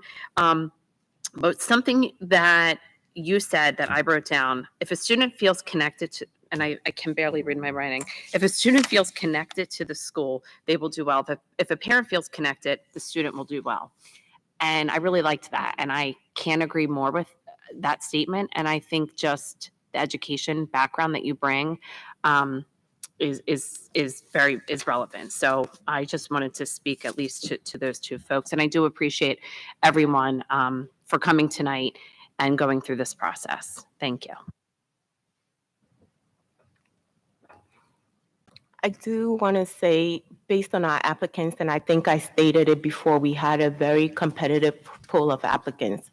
The one that made it here this evening for the interview when we look at the skills, qualifications that they bring based on their level of professional experience, their passion for the district, it's undeniable that they have a lot to offer this district. I cannot say enough again how much I commend you for taking the time, because in looking at the application wasn't something that was put together overnight. You put a lot of effort into where you thought about it, right? Had conversations with your family about it to make sure that the decision you were going to make really was the right decision for yourself and the family. I feel like at the end of the day, I always say it's to sit up here requires us also having buy-in from our family, because a lot of effort and time is spent away from our families. So I do appreciate every single one of you. I do value the level of professional experience that I feel each one of you will bring to this district. I feel like it's all needed when we think about communication. And as Ms. Rocco said, when I remember that statement, I actually wrote it down because it do matter. If communication and how engaged our parents are really help our students succeed. And I've seen that. That's one of the drivers why I'm sitting here, because I came to Methacton from a different district. And knowing when I came here, I said, one thing I always will say, our parents are very passionate. And it's the level of dedication that our parents are willing to put into our school district always really helps run our school district efficiently. Our teachers are also great. But the work that each of you are doing and showing that you can do to bring to this board is really going to be trivial. I'm sitting here and I'm still, because it's going to be a hard decision, but thank you all very much. Yeah, just to echo on what Ms. Rocco and what Jen said. For me, I mean, first and foremost, great to see 16 candidates throw their hat into the ring. My over-under was probably like 5, but it was far exceeded. But Ms. Graf, for me, having that mindset of an engineer, the benchmarking, going through methodical processes, data is great, right? But we don't make decisions on data alone. So sometimes you have to have a gut feeling or some personal experience to make a decision. And I think engineers bring that because they're involved in making decisions, not just with data, but also impact to the community. I think that's paramount, for the skill set for being a board director. Focusing on teachers was something I also heard. I think that's also equally important. But also having public meeting experience, nonprofit board experience, and focusing on cost options, making decisions based on those criteria is a win-win for me.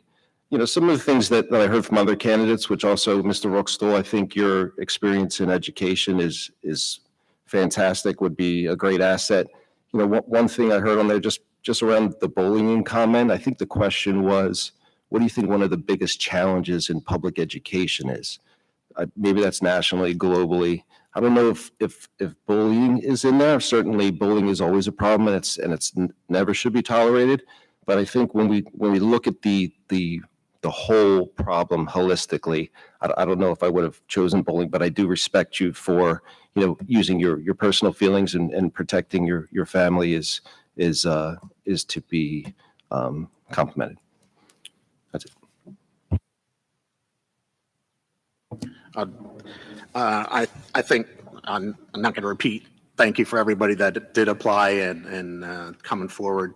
I think there was some common thread of all of these, which is good, and I tried to identify those. I mean, I think most importantly, you're supporters of public education. I think that's clearly important, and don't have other agendas around that. So I certainly find that very admirable. I think you all provide a level of independence from some of the strife that we've been seeing over the last couple of years, and all have said positive things and negative things about what has happened over the last couple of years, at least from the board. You all support around the community and the engagement of the community, and students first, and you all showed a respect for teachers. So as many have said, all 4 of you provide us a tough choice. I am going to support, at least, I don't know how we do this if it ends up being 2222, but you guys will figure that out, I guess. But I'm going to support Mr. Bookstall. I think the breadth of knowledge that he has there, I think, and the even keelness of his approach, and not that anybody was not even keel, I think is what the community is asking for from the board. And I think all of you insert that into the, and would fit nicely.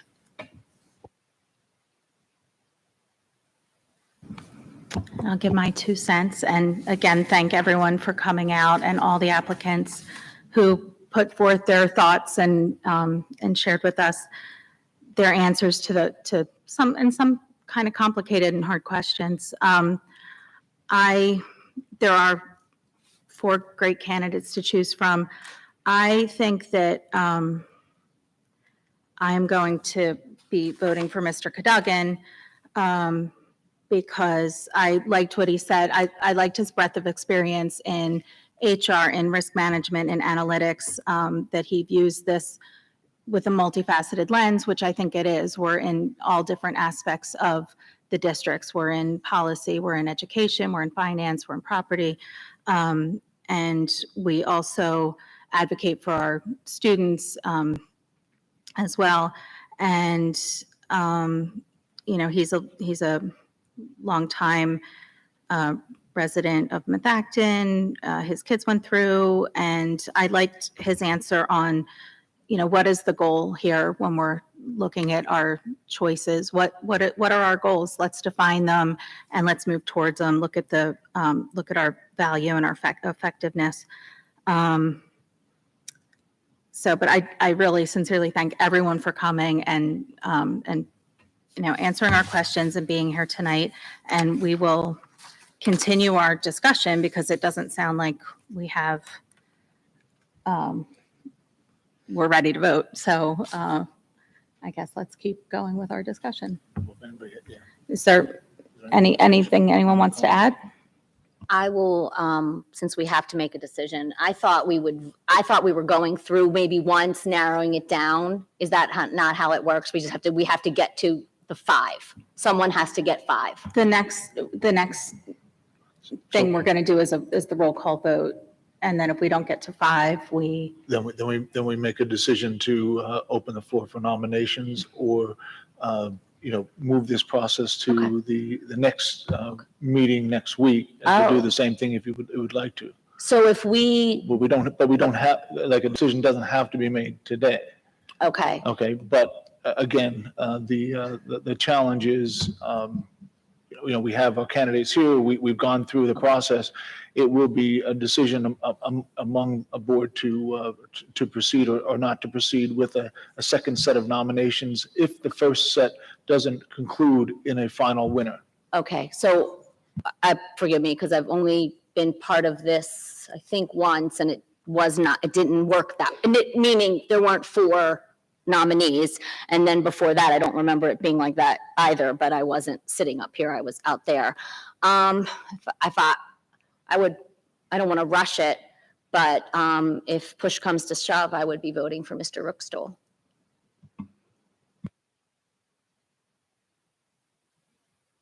Other thoughts?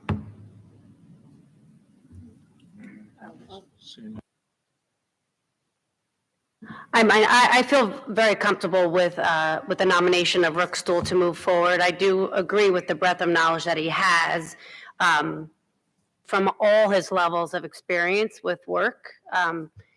He's very well-rounded representation of our public education. So, I feel very comfortable with that, if that is the majority. And I support moving forward with Mr. Bookstall also. Bookstall. And Mr. Cadugan is probably not getting 5, so I would vote for Mr. Bookstall as well. Are we ready to vote then? If there's no more comment, if there are no more comments, then we need to move to a roll call vote. And the way the roll call vote would work is we have it set up in alphabetical order, no better order than that. But you would be then asked to give the name of the person that you're voting for. And the moment we get to 5, for a particular name, that would be the winner of the appointment. Okay, thank you. Then let's vote. Ms. Cancro. Kenneth Bookstall. I'll vote for Mr. Bookstall. Mr. McGinnis. Kenneth Bookstall. Ms. Purdue. Ken Bookstall. Ms. Reese. Kenneth Bookstall. All right, there's 5. It's It's 4? I voted. Okay. Ms. Rocco? Ms. Graf. Mr. Winters? Mr. Bookstall. Okay. And Mr. Young, just for the record. It is. If you want to go, you don't have to. No, you should continue the. Okay. I had 2 candidates, so I would go with Mr. Bookstall as well.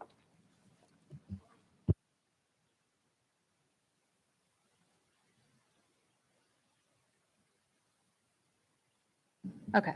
Who are you voting? Mr. Bookstall. Okay.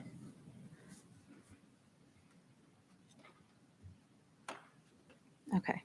So 7-1. All right. Welcome, Mr. Bookstall.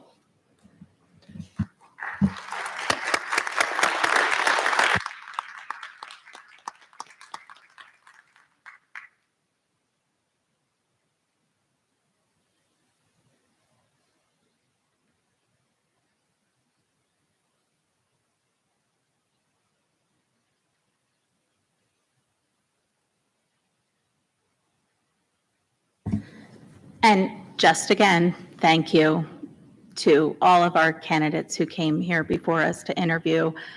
It was not an easy process. I'm sure you were on the spot answering the questions, and you did so in a wonderful manner. We were really, this was very difficult, and just thank you so much for taking the time and taking the interest to apply and to come out tonight for the interviews. We really appreciate your interest.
And then you're going to repeat after me.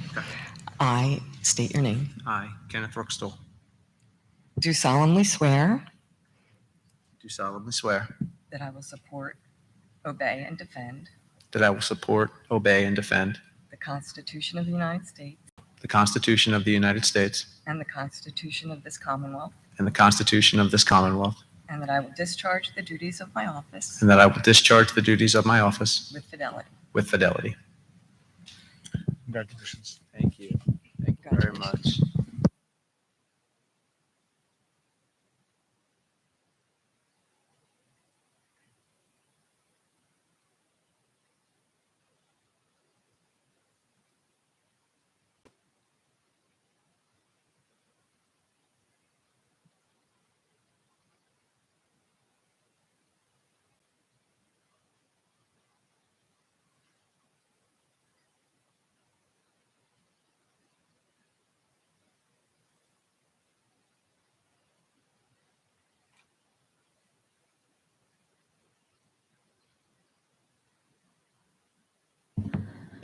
We're going to take a 5-minute recess to just situate ourselves here.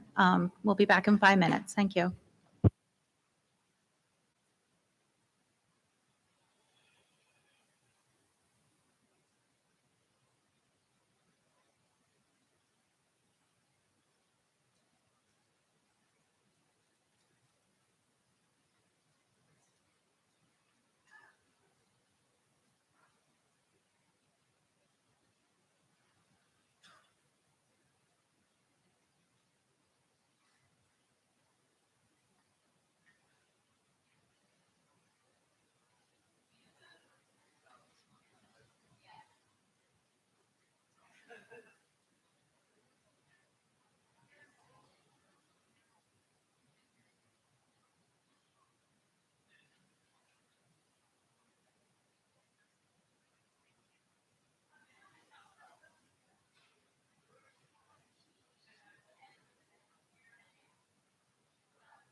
We're starting to prepare to come back.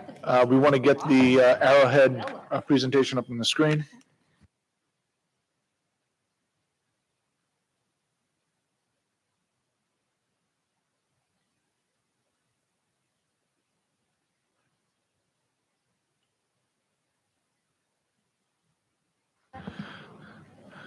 The next item on the agenda this evening, or do we have to say anything to recess back? Just that we're calling the meeting back to order. What am I doing? Call the meeting back to order. Okay, this meeting is being called back to order. Thank you. Next item on the agenda is recognition of guests and scheduled speakers. This evening, we have three presentations. The first one, we have our construction management firm, Fidavia, here to give an update on the Arrowhead and Eagleville construction updates. We'll have it on the screen. Board members, you should have a copy of it at your seat. Jack?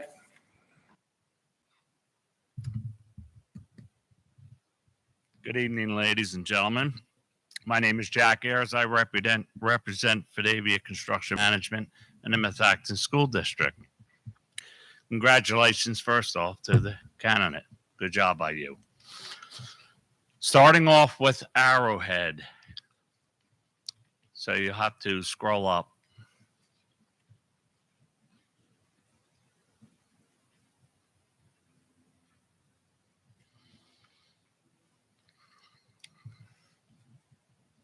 There we go. Thank you. With the building exterior, the window installations are about 90% complete. Metal panel installations are 50% complete. Rooftop units are scheduled to be set this Friday, March 18th. And the electrical service to be completed this month. A quick update to that, we will have energized permanent power tomorrow on the site. Okay, good news. And if we could stay on this slide, I just want to bring people's attention to the photo. This is about 19 students from Methacton High School that through our K-12 career counselor's work coordinated a tour of the Arrowhead facility. So Jack, thank you for working with our K-12 career counselor to make this happen for our students. It was very educational and enjoyable for the kids, so. Our second photo under building interior, the ceramic wall tiling installation is about 20%. Gyp wallboard hanging and finishing is about 75% complete. Painting is ongoing currently. And the first delivery of the casework has been unloaded into the building on the second floor, classroom wing. Going down to building interior, mechanical, electrical, plumbing. Plumbing, mechanical, piping installed and tested at 80% complete.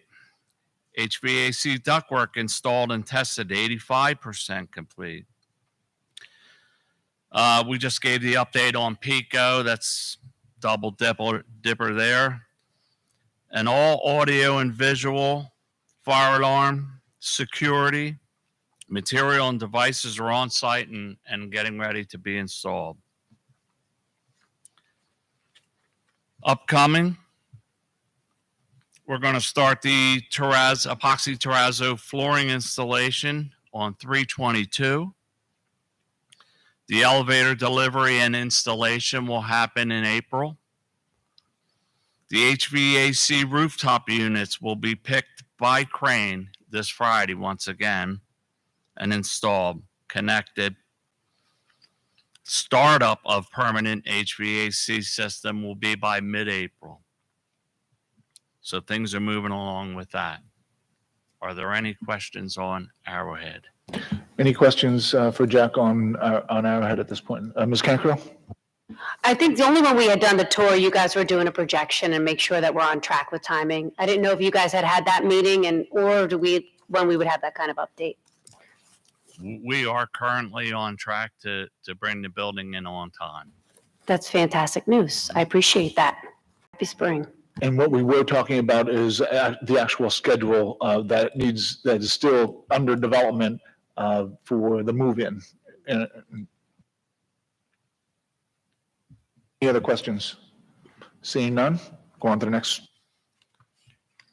Okay, Eagleville. Eagleville is winding down.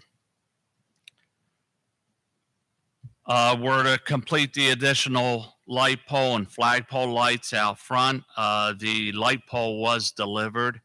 We're waiting for the flagpole lights any day now. We have to complete all necessary testing and balancing. Complete remaining terrazzo tile at the lobby area. It's about 98% complete, and it'll be 100% complete this Saturday. Finished, complete, done. Once the lights are all installed, we'll complete all remaining seating, mulching. We completed all the wood door and hardware installations. The building plaque installation was completed, and it's covered and awaiting the ribbon cutting in April.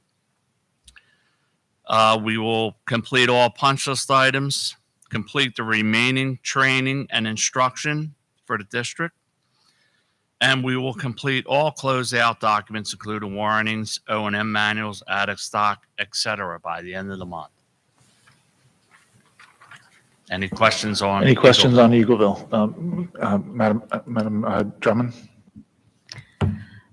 I know that you were working on I'm not going to ask about the terrazzo tile in the lobby because we already talked about that, but there was an area upstairs from that was a little bit uneven, just the grade.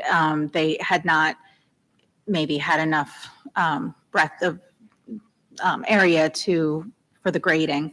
So can you speak to that? Has that been smoothed out? Yes, we met with the Wausau tile manufacturer's representative on last Friday. He thinks that's actually wonderful. And I said, well, it looks a little rampy there. And he said, well, the tolerance there, you wouldn't get it. It'll ramp either way, no matter how far you get back. I had a little question on that personally. And I said, well, you need to put it in writing from the manufacturer that this is the way it's supposed to be, because now we're not real happy with it. So, and the architect agreed with me. So that's where it stands at this point.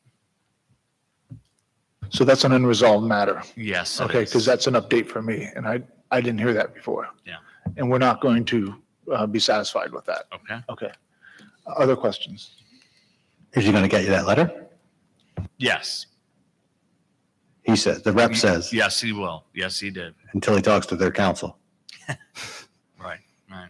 So, all right. Absent that letter, are we mapping out next step? If we're decision treeing it out, we get the letter, we're happy, we have our get out of jail free card. If we don't get the letter, what are we going to do? And again, I don't need an answer now, but we should start mapping that out. Sure.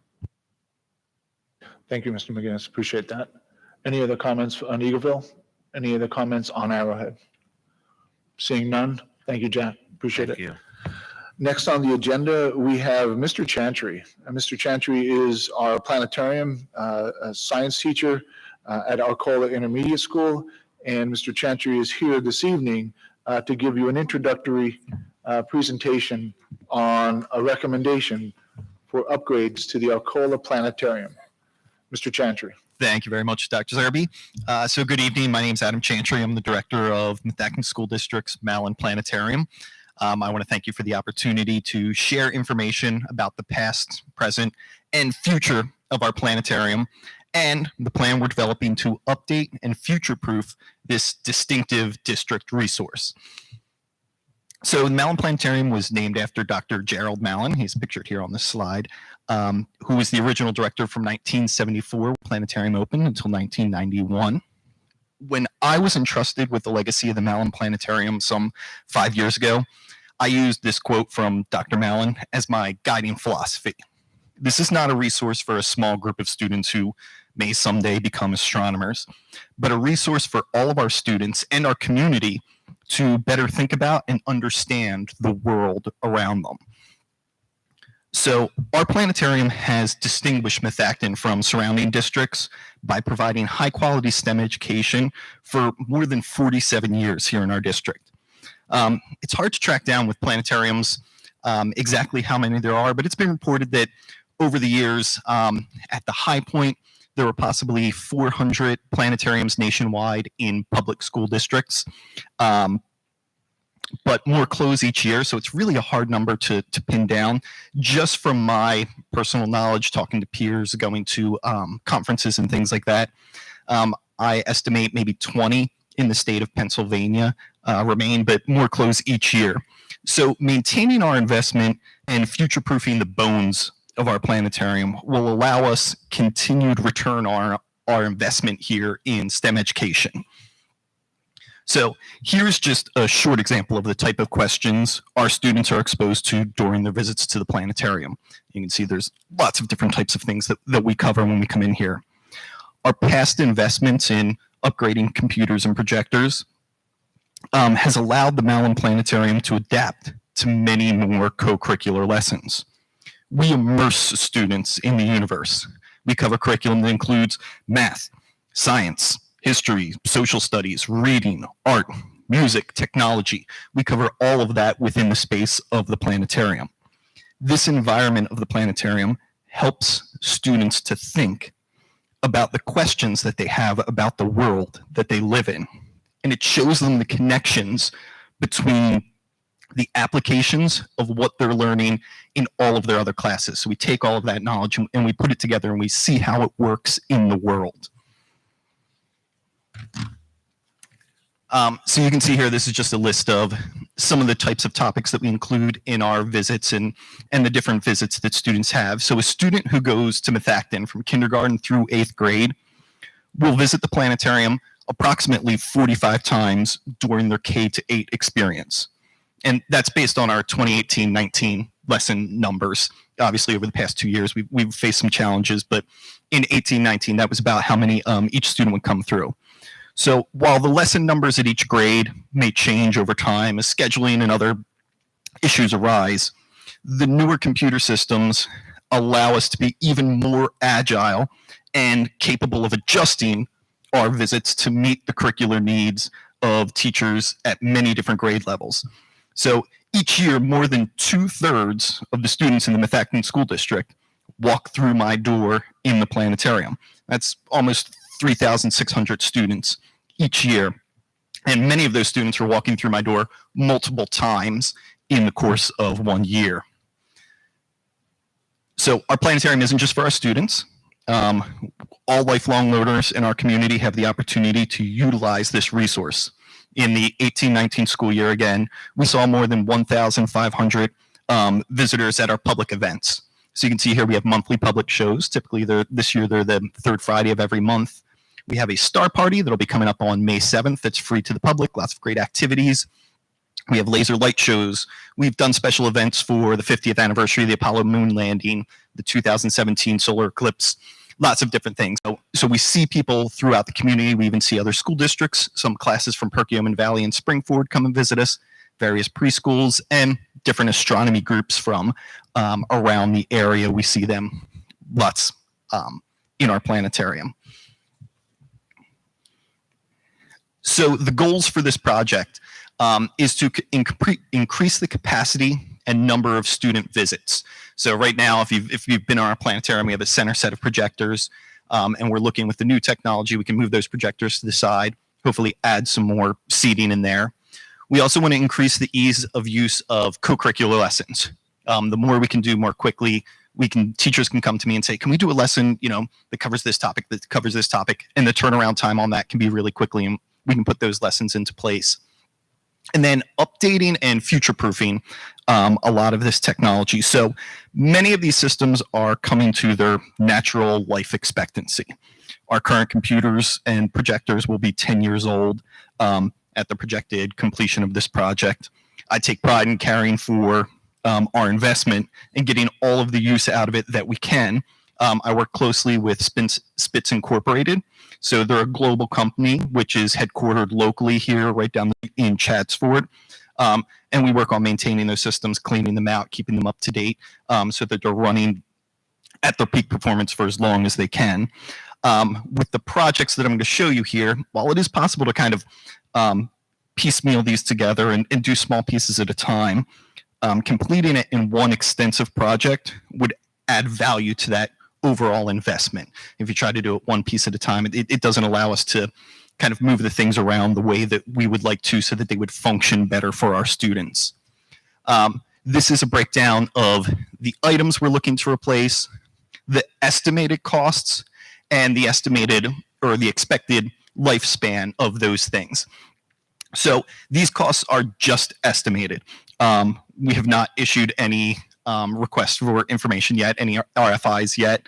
I have spoken to Spitz. So Spitz is the company we currently work with. I've denoted them out here on this slide. The actual physical dome, so if you haven't been in our building, it's a giant cube, and there's actually a dome shape that hangs in the middle that is our projection surface. It's 47 years old. It was put in 1974. Our audio system, the lighting system, and the computer and projection system, that all comes from Spitz. They were able to give me a pretty good estimate of what it would look like to redo all of that information. Their quotes are only good for 120 days or something like that, but it could get us pretty close. The rest, I am not an expert in HVAC, wiring, facilities.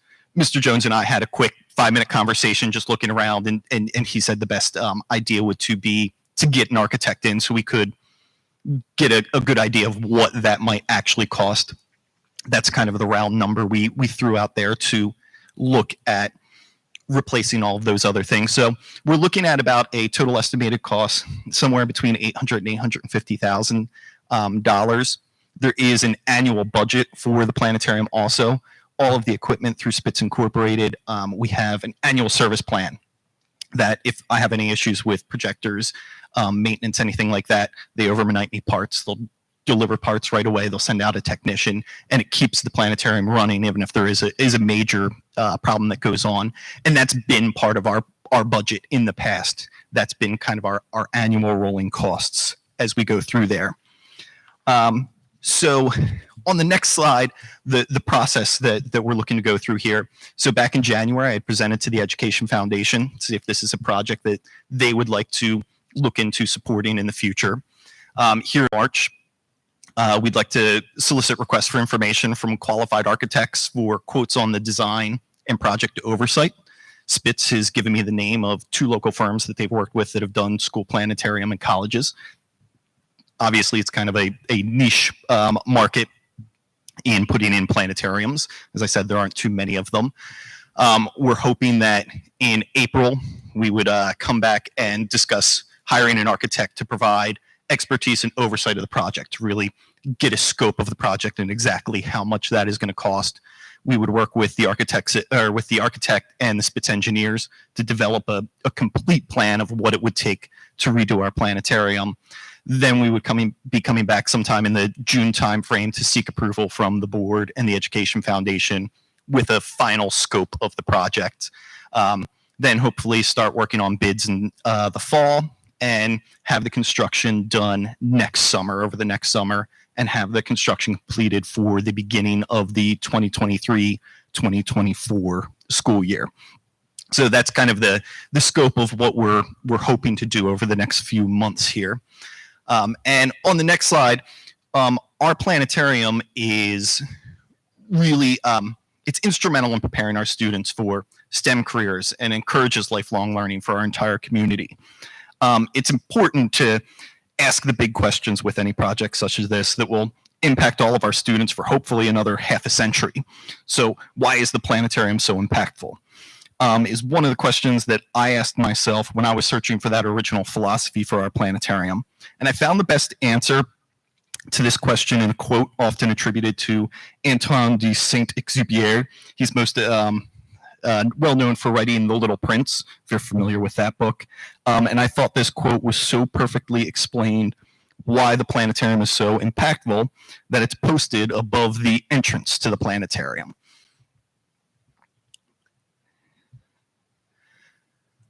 So the planetarium is not just a place where we teach our students and community about the stars. It's where we inspire them to wonder about the world around them and long for the endless immensity of not just the sea, but the entire universe.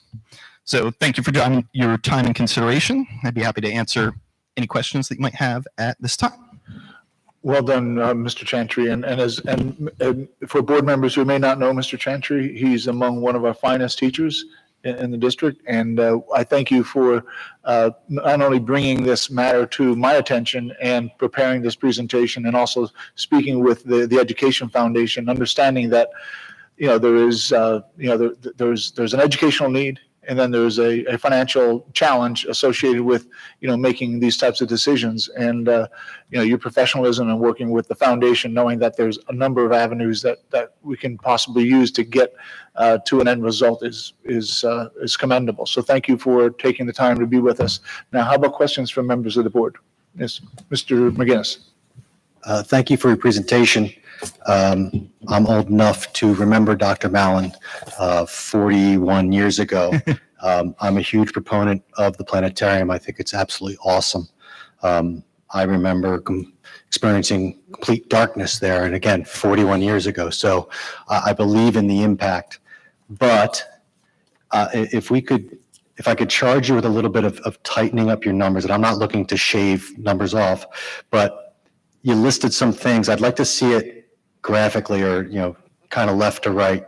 The dome's going to cost $200,000 to replace. How bad is it? Can we milk another 2-3 years? I'm guessing no. That's why you're here. And break out almost nice to have, needs to have. And if there are efficiencies and economy of scale to do it all at once, kind of map that out. But I think 850 is a big number for one budget year. And if there is a way to effectively break it out and do it over 2 years, just 2 years, not 3. I don't want to drag it out too much. Again, I'm a huge proponent of it, but it may give us some ideas when we do put it out to bid, and then we'll get some alt A's, alt B's, what's the pricing on everything, and then we can drill down. And I'm not saying we're going to pick this and that, just do it solely on price, but listen, we all live in the real world. We know the price has an effect, but I am totally for this. I think it's such an amazing asset that this district holds, and I appreciate you carrying on Dr. Mallon's legacy, so to speak. Thank you. And I had Dr. Mallon as a student also. I was here in 1991 when he passed away, and then so I've been with all of the directors so far, and we had that discussion about what does this look like to kind of break it out, and that's something we're going to work with the architects on. It is also one of those things where I'm going through the middle of a kitchen remodel right now. I don't know if you've ever had the pleasure of that. You poor man.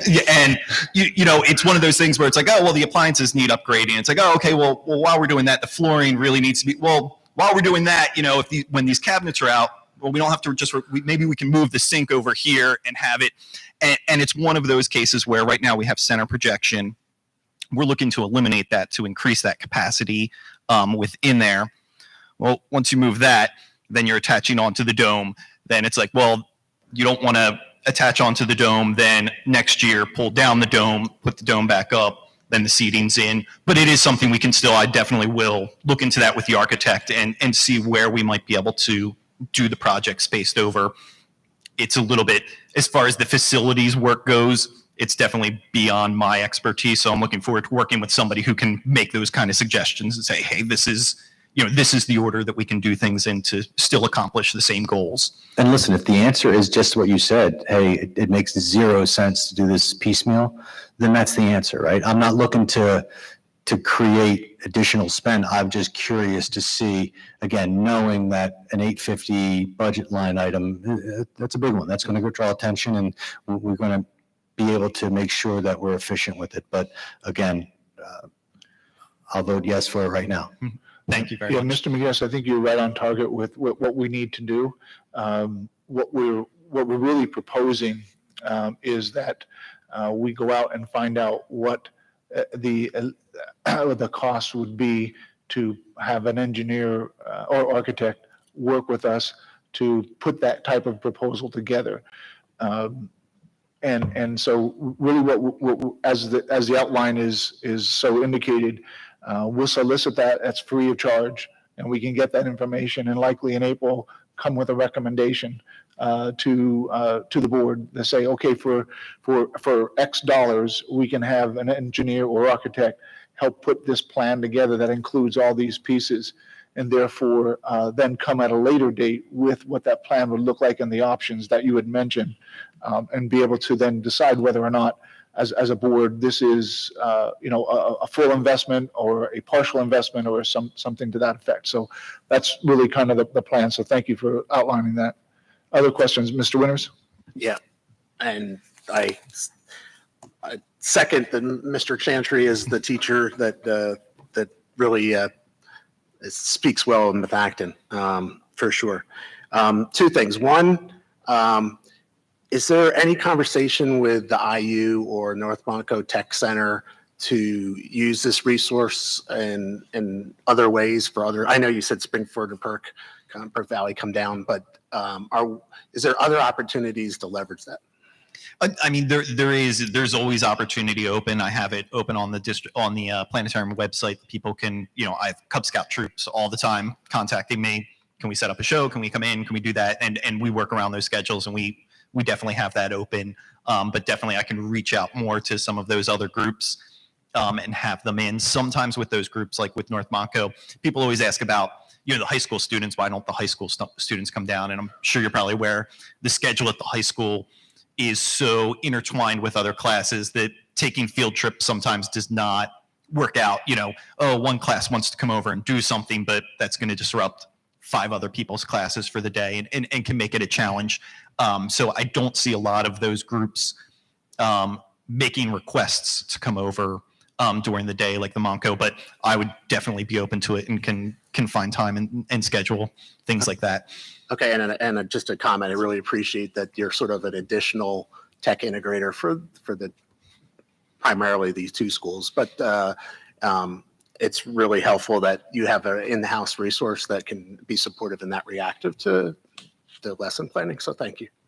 Thank you very much. Thank you, Mr. Winters.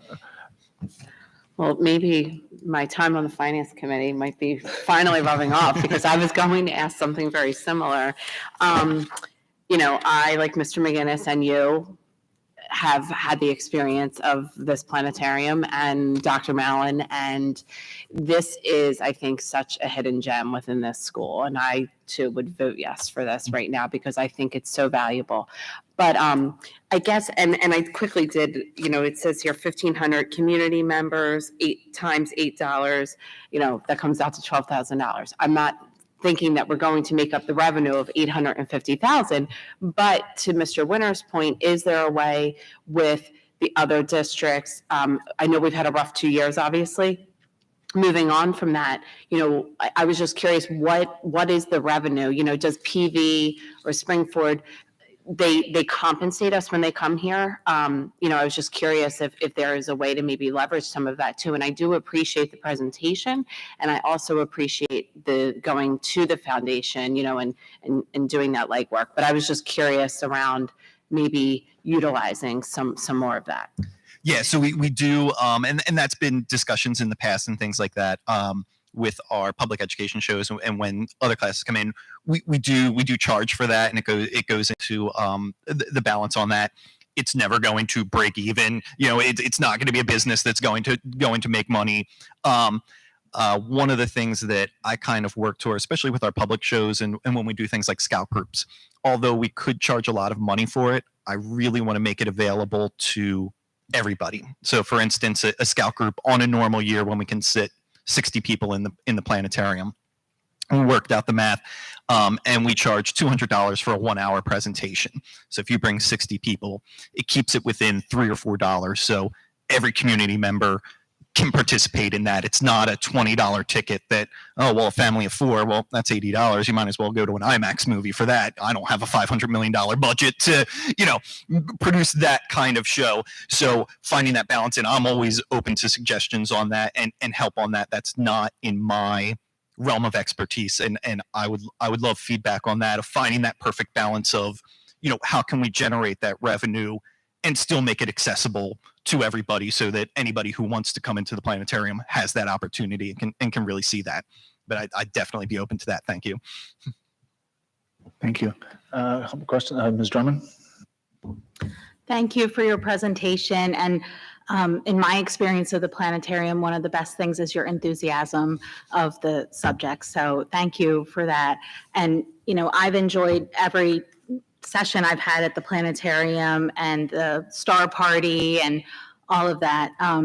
And I just would like to make a couple suggestions. One is that in case there are board members who have not seen the planetarium, could we get a little show at Absolutely. some point? I would always love invite that. everybody. Yes. Anybody is welcome in my planetarium. Maybe we can set that up before a future board meeting. We can schedule one for an evening when we're going to be here. So we come a half hour early. We can do that. That sounds Yeah, I great. just think it would be great for everyone to see, everyone on the board. And also, I would suggest that the Education Foundation be offered a show and maybe make it, if you'd like to then donate after the show and kind of make it a little fundraising opportunity through the foundation or even through the community, just because I think that there are many people who either haven't been to the planetarium or haven't been there in a while. And I think the idea of upgrading the facility would be very exciting to many in our community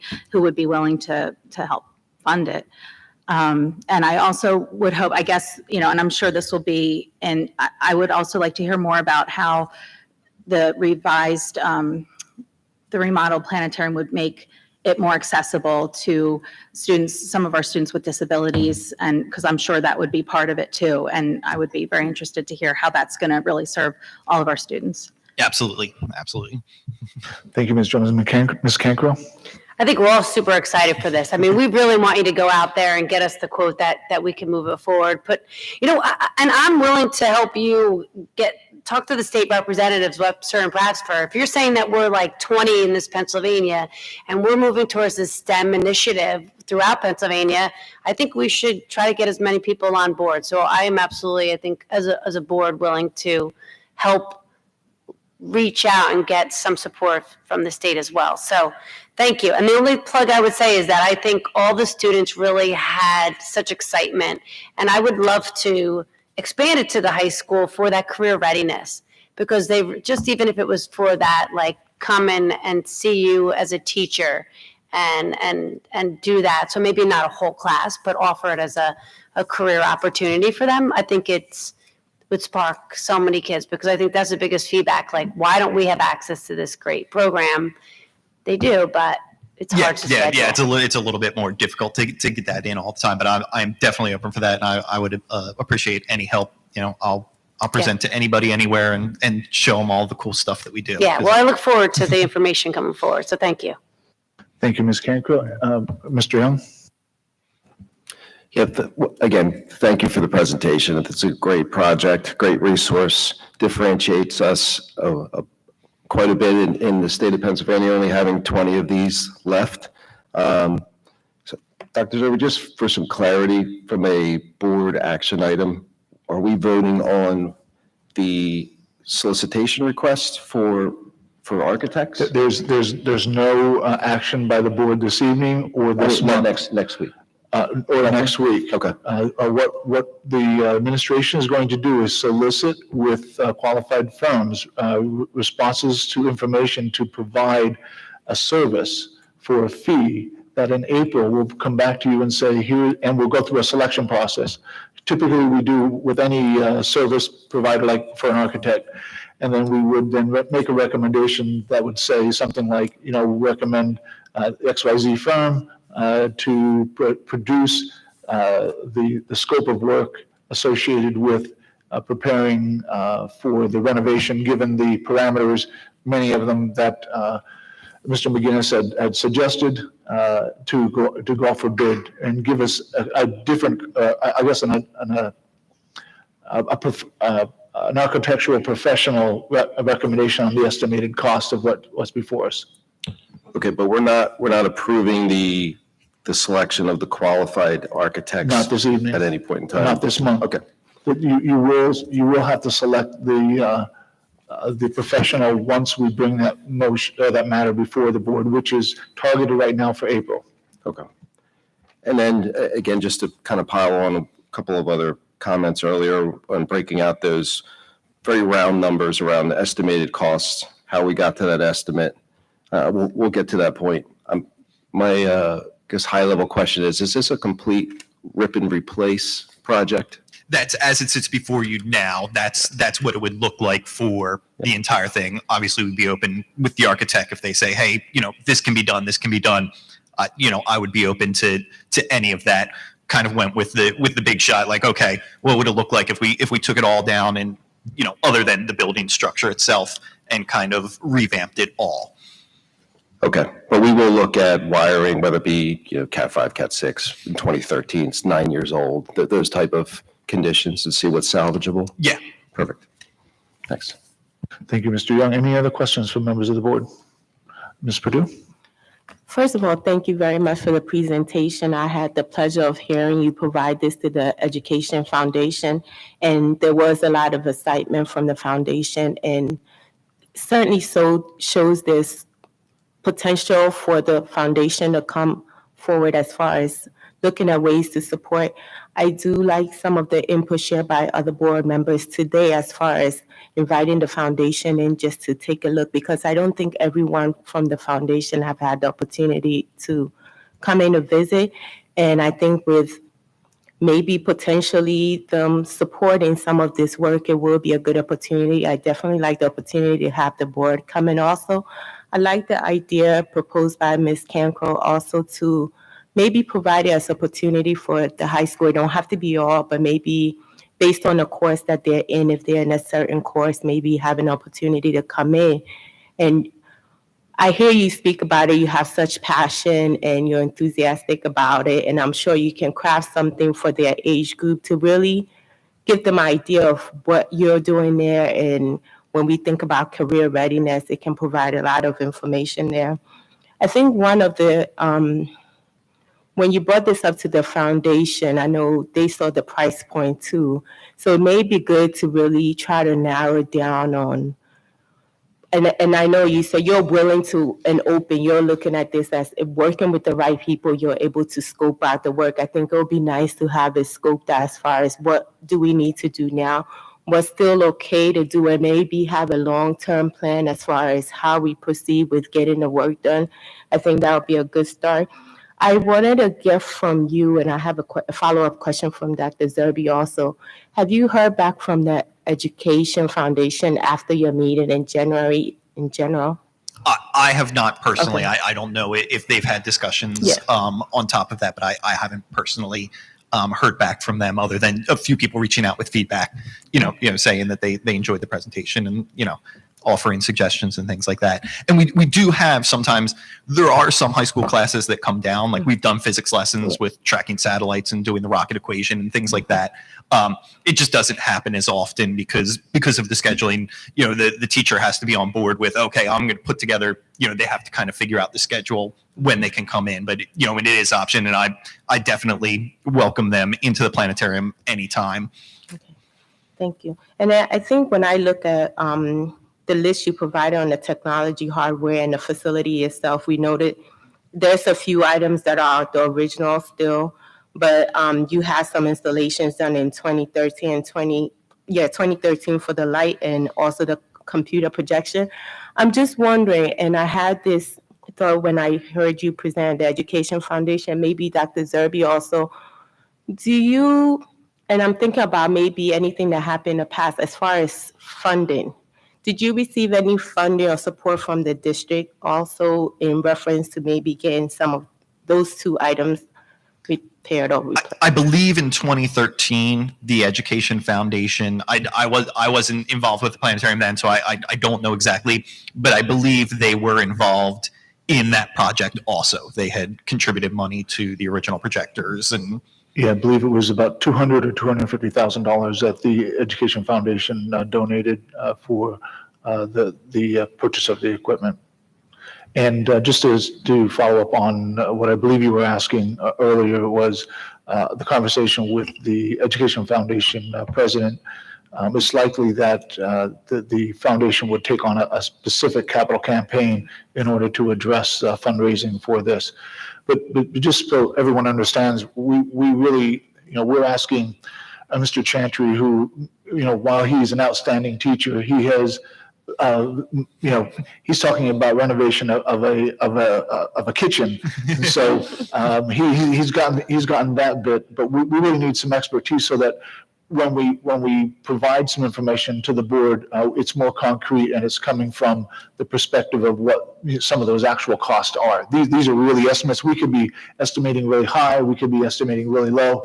But I think it's important that all of you recognize the value that the planetarium brings to the district and to our students. And given that fact, we should see how to sustain that value and take it just a step further. So that's really what we're talking about here. We do need a professional to help us in that process, and that's hopefully what will be before you in April for consideration. And what I will also like to see, and I think it was addressed also, what other avenues we have to support this program, just because when we look at the total estimated cost, and I know that's based on considering all the work, but it will be nice, even if it was scoped out to be something that we do in like a 5-year plan, but just really to investigate what other opportunities we have at fundraising, or I think it was mentioned reaching out to state reps. I mean, that's something, we're not tasking you with that, but I think it would be good to look into what other opportunities we have within, even if it's a community support to get this work. Because I know when the kids go, they're very excited about it, right? Because you bring so much excitement about the program and they'll talk about it for weeks, right? So I think there's definitely a need there because it's not only limited to Methacton, it's our community and other schools also. So we may be able to leverage some of that to get this work going. But thank you. Thank you. Yeah, Ms. Perdue, I think you make an excellent point. We are not going to be taxing Mr. Chantry with fundraising. That's my responsibility. And but certainly your comments and the comments made here this evening give us the feedback and the things that we certainly know that we need to do prior to our board making any sort of decision financially about moving forward with this. So we'll work with all those resources and see what we can do. Are there any other comments or questions for Mr. Chantry at this time? Seeing none others, Mr. Chantry, thank you so much for your time this evening. We appreciate it. Thank you very much for your time. Next on the agenda, I don't have a presentation. There are 2 copies of the revised health and safety plan on the agenda. One is a clean version. The other one is a track changes version. I just want to touch base on a couple matters and then give you the opportunity to read that at your leisure. That is up for approval next week. But basically, the health and safety plan update includes the most recent changes by the CDC with respects to using the CDC data tool and metrics associated with the new levels, low, medium, and high. The change, it also reflects some of the changes that we're making in the dashboard. It outlines the fact that we will place the status notification on the district website once approved and notify families when levels reach high. The district will monitor the community level transmission via the CDC data tool. And when the data tool indicates the county is in high level for 2 consecutive weeks, the superintendent will convene a pandemic team meeting to determine a need for mitigation recommendations and will notify the board and present such recommendations to the board at the earliest reasonable meeting. It also talks about, and it continues to reference masking where and when required. So it hasn't removed masking as a mitigation matter, but it does indicate in a new section called A1, which is before A, that basically refers to the action that was recently conducted as a way to provide mask optional environment. I believe it was I can't remember the date. I think it was like the 16th or something. I can't remember the date. It also takes into reference other cosmetic changes in the document. But at this point, are there any questions on any of the changes that are listed or any other matter associated with some of the new CDC changes, contact tracing, those types of things? I'll be glad to take any questions on the health and safety plan at this point in time. Yes, Ms. Perdue. I just wonder if you can briefly summarize maybe some of the things that we were doing in the past that maybe we're getting away from doing. I know the masking is optional, but maybe some of the other preventative measures that we had in place, are we still proceeding with everything? What have we updated? Sure. I think probably the most important thing is that the decision we had to make was around the cafeteria. And we are not changing anything in the cafeteria, meaning that we are keeping all the spaces because we know that it's not a choice to take your mask off if in fact you were going to eat. So with all due respect, we're keeping those distancing and those things in place that were once in place under mask mandatory. So that'll stay in place. Things that are changing in this classroom seating arrangements. So when it gets into high, the seating arrangements were once stated that you had to be in all rows. We can still, and we've been doing this to some degree, is making sure that students' desks can be put together in pods, so long as we know the students that are in the pod and it's a consistent seating chart associated with that. So if we ever have to go back to a similar contact tracing process as we did in the past, we could do that. I think what's really important is the way contact tracing and exclusion has been updated from the county level, and that just was released this weekend. It has now been implemented within the district, and it no longer requires us to do contact tracing on every individual circumstance. It does have a section that once you get 3 or more out of a certain group of students that are positive or staff that are positive, then we revert back to the contact tracing process that we commonly conducted prior to this past weekend. Otherwise, the ones and twos that may occur from time to time, and right now as of Monday, we have 13 cases of positive in the district. We're not saying that that's due to them being in school. Those just reported cases as they've always been from parents or from students directly, and from staff directly. So with that said, we would just send a letter home notifying all the parents in a particular group, like a classroom or at a cafeteria table or on a bus, that an individual within your classroom has been tested and for being positive for COVID, and that you should monitor your children or yourself as the CDC normally recommends, and we have that in the letter. But other than that, I think we'll continue with the hand washing consistency. That helps in a number of ways, not just with COVID, but certainly,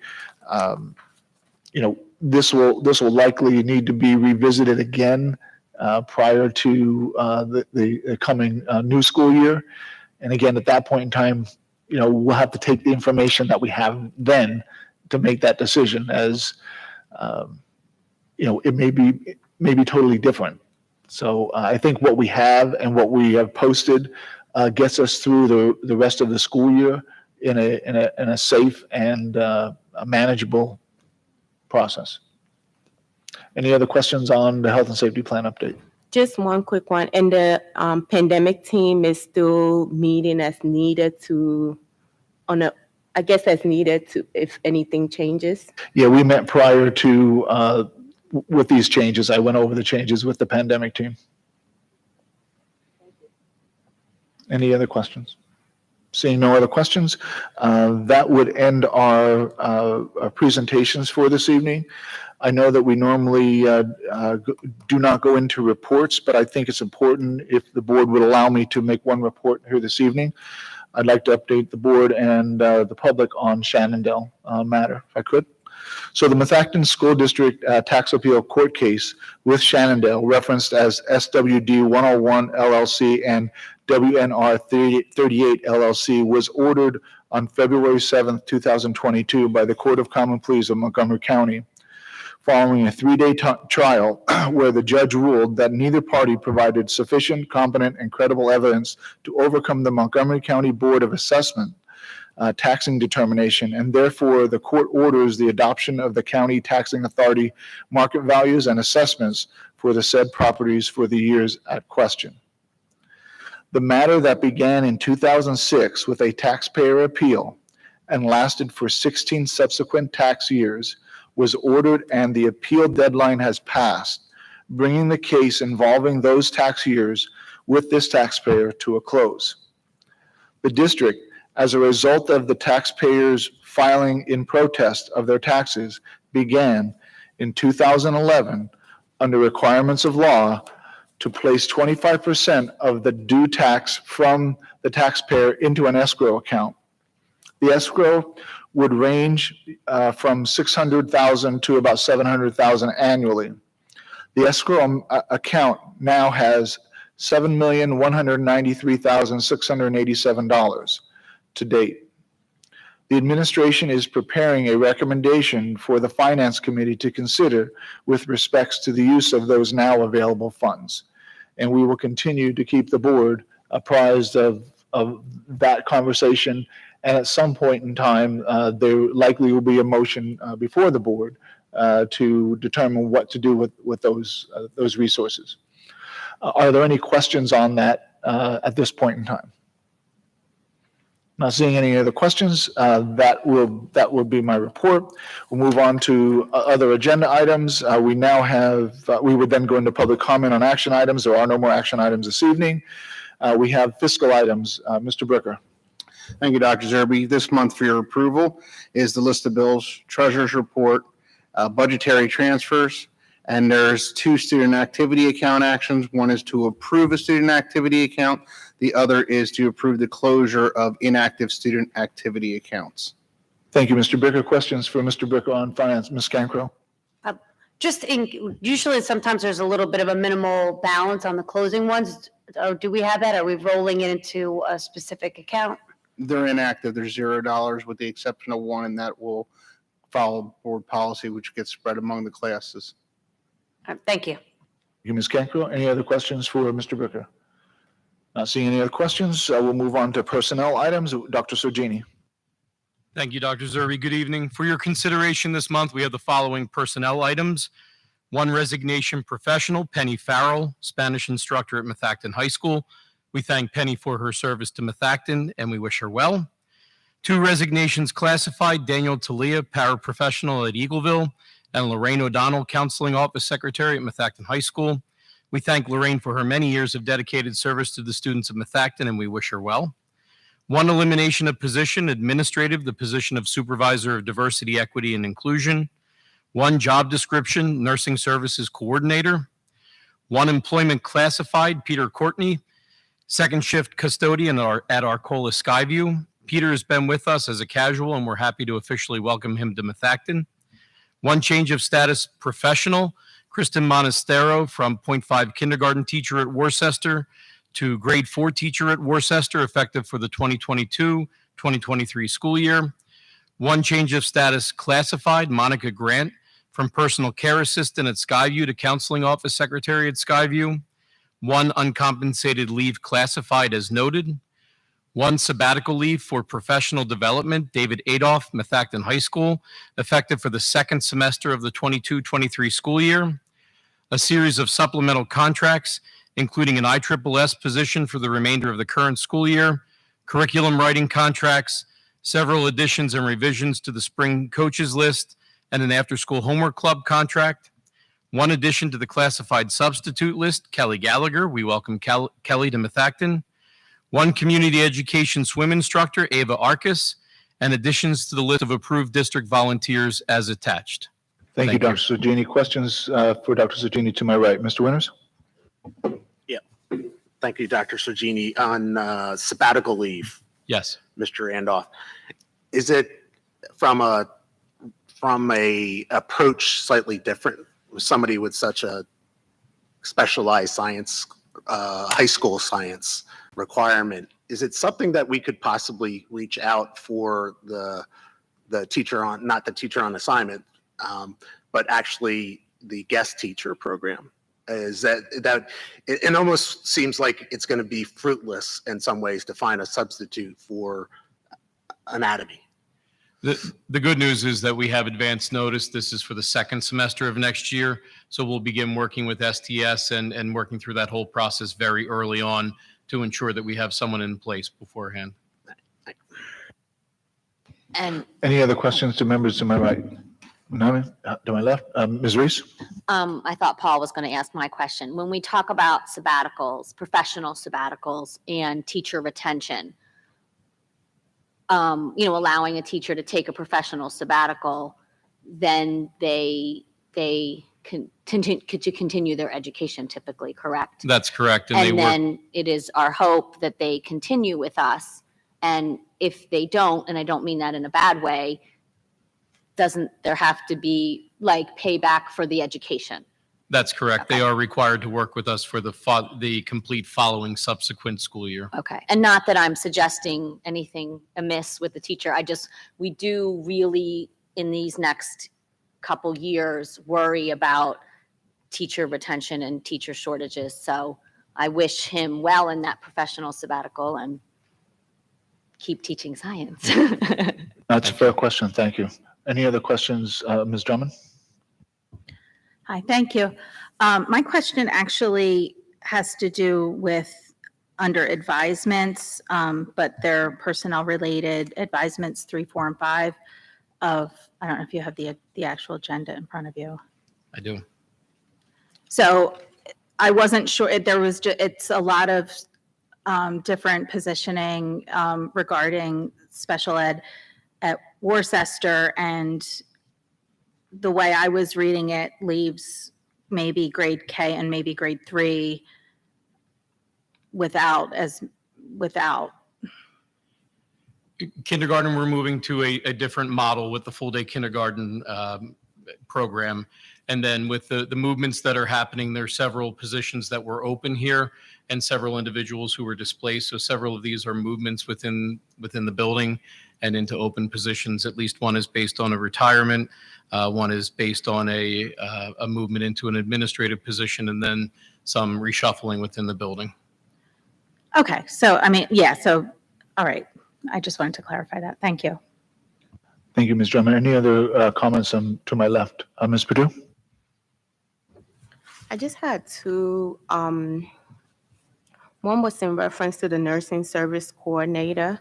Can you review that role just a little bit? Just because is that to support all the schools, or is it just at? Absolutely. The nursing services coordinator is similar to the department coordinators. And we were just very fortunate to have Mrs. Cheryl Pfeiffer in the role for so long that her service actually predated the job description. So with her retirement and looking to fill that, we took the opportunity with input from Cheryl, from Dr. Angstad, and also in conjunction with Dr. Zerby and myself to draft a job description for what's required. And that individual will be a sitting nurse in the district who then works with all of the buildings in this capacity. And then my other one was in reference to 11C1 for the elimination of supervisor of diversity, equity, and inclusion. And I believe this is the one that we discussed last month, just based on the fact that we are going a different position, right? That's correct. Okay. I just want to make sure that's the one, because I thought it was, I thought the position was titled differently. It's the elimination of the supervisor of DEI position, the administrative one, and we've moved forward with the application and interview process for the DEI and climate counselor Yeah, position. that's fine. I just wanted to make sure, because I thought it was a director position, and so I was just wondering if we have the right title here. That is the approved title that was approved by the board, and that's the job that we originally posted for back in, I'll say, August, that we interviewed in October and November. Okay. Thank you. Any other questions on personnel items? Ms. Cancro? I don't have any questions about personal items. I know in each of the 4 candidates, they kept on saying about looking at keeping our staff. And I just think it would be, if we look at it, maybe in June, sending it to our board, showing our retention rate, because I really do think our retention rate is actually very good. And we don't have that turnover where people are leaving our district. So with the number that we do have, I think we need to do it, really show what we're looking at. So if you're able to like pull that together for us, just because as we see this every month, it's hard for us to do. So Thank you.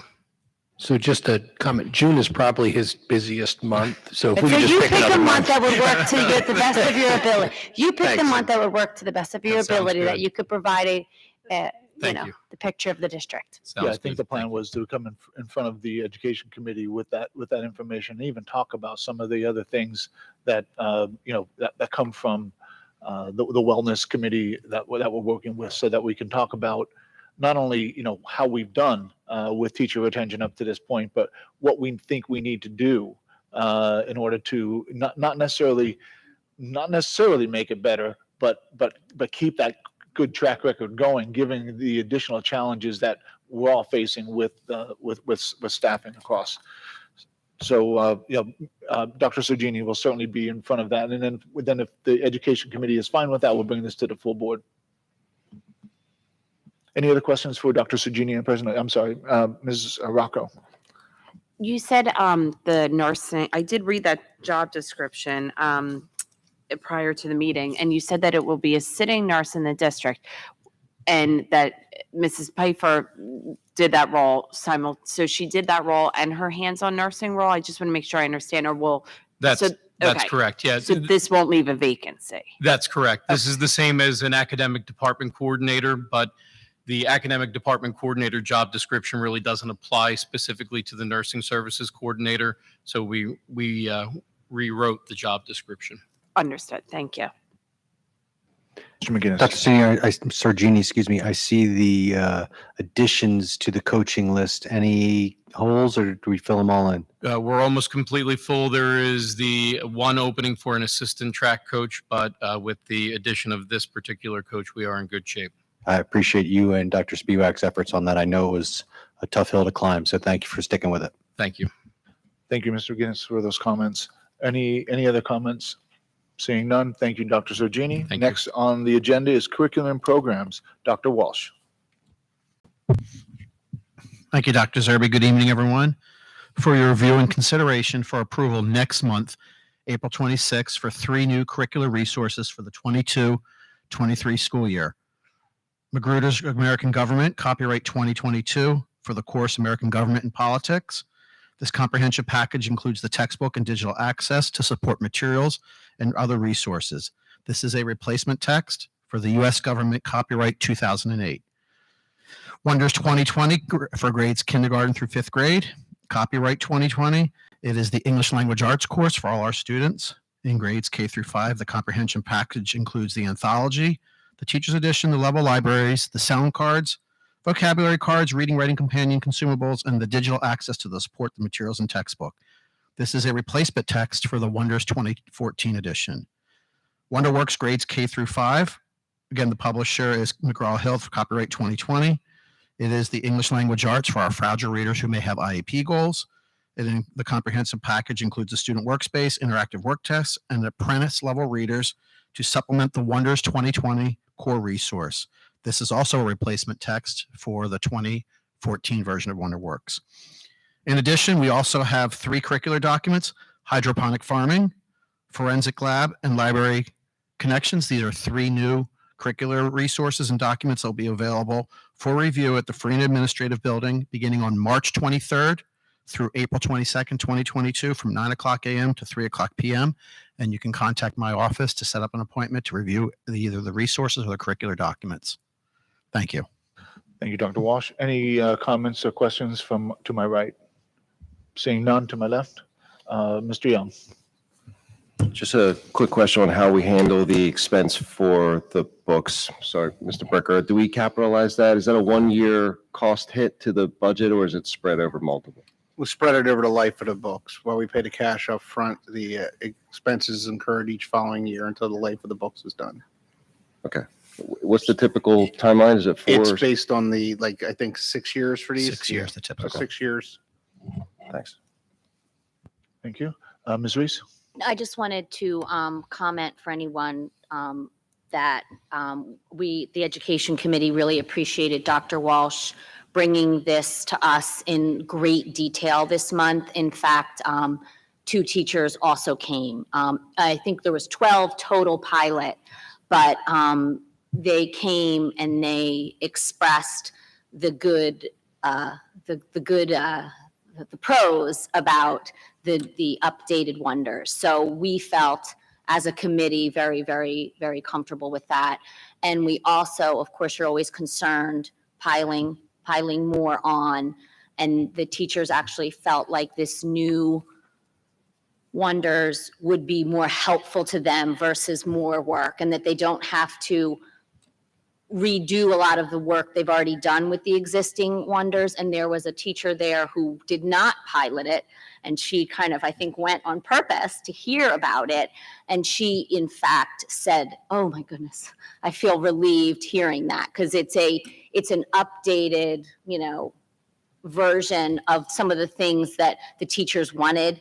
And some of the just, education's always adding more and different ways. So I just, as a committee member and as a person who was here when the first wonders came about, wanted to just share that with the people that are not part of the Education Committee. So thank you, Dr. Walsh, and to all the teachers who piloted the wonders.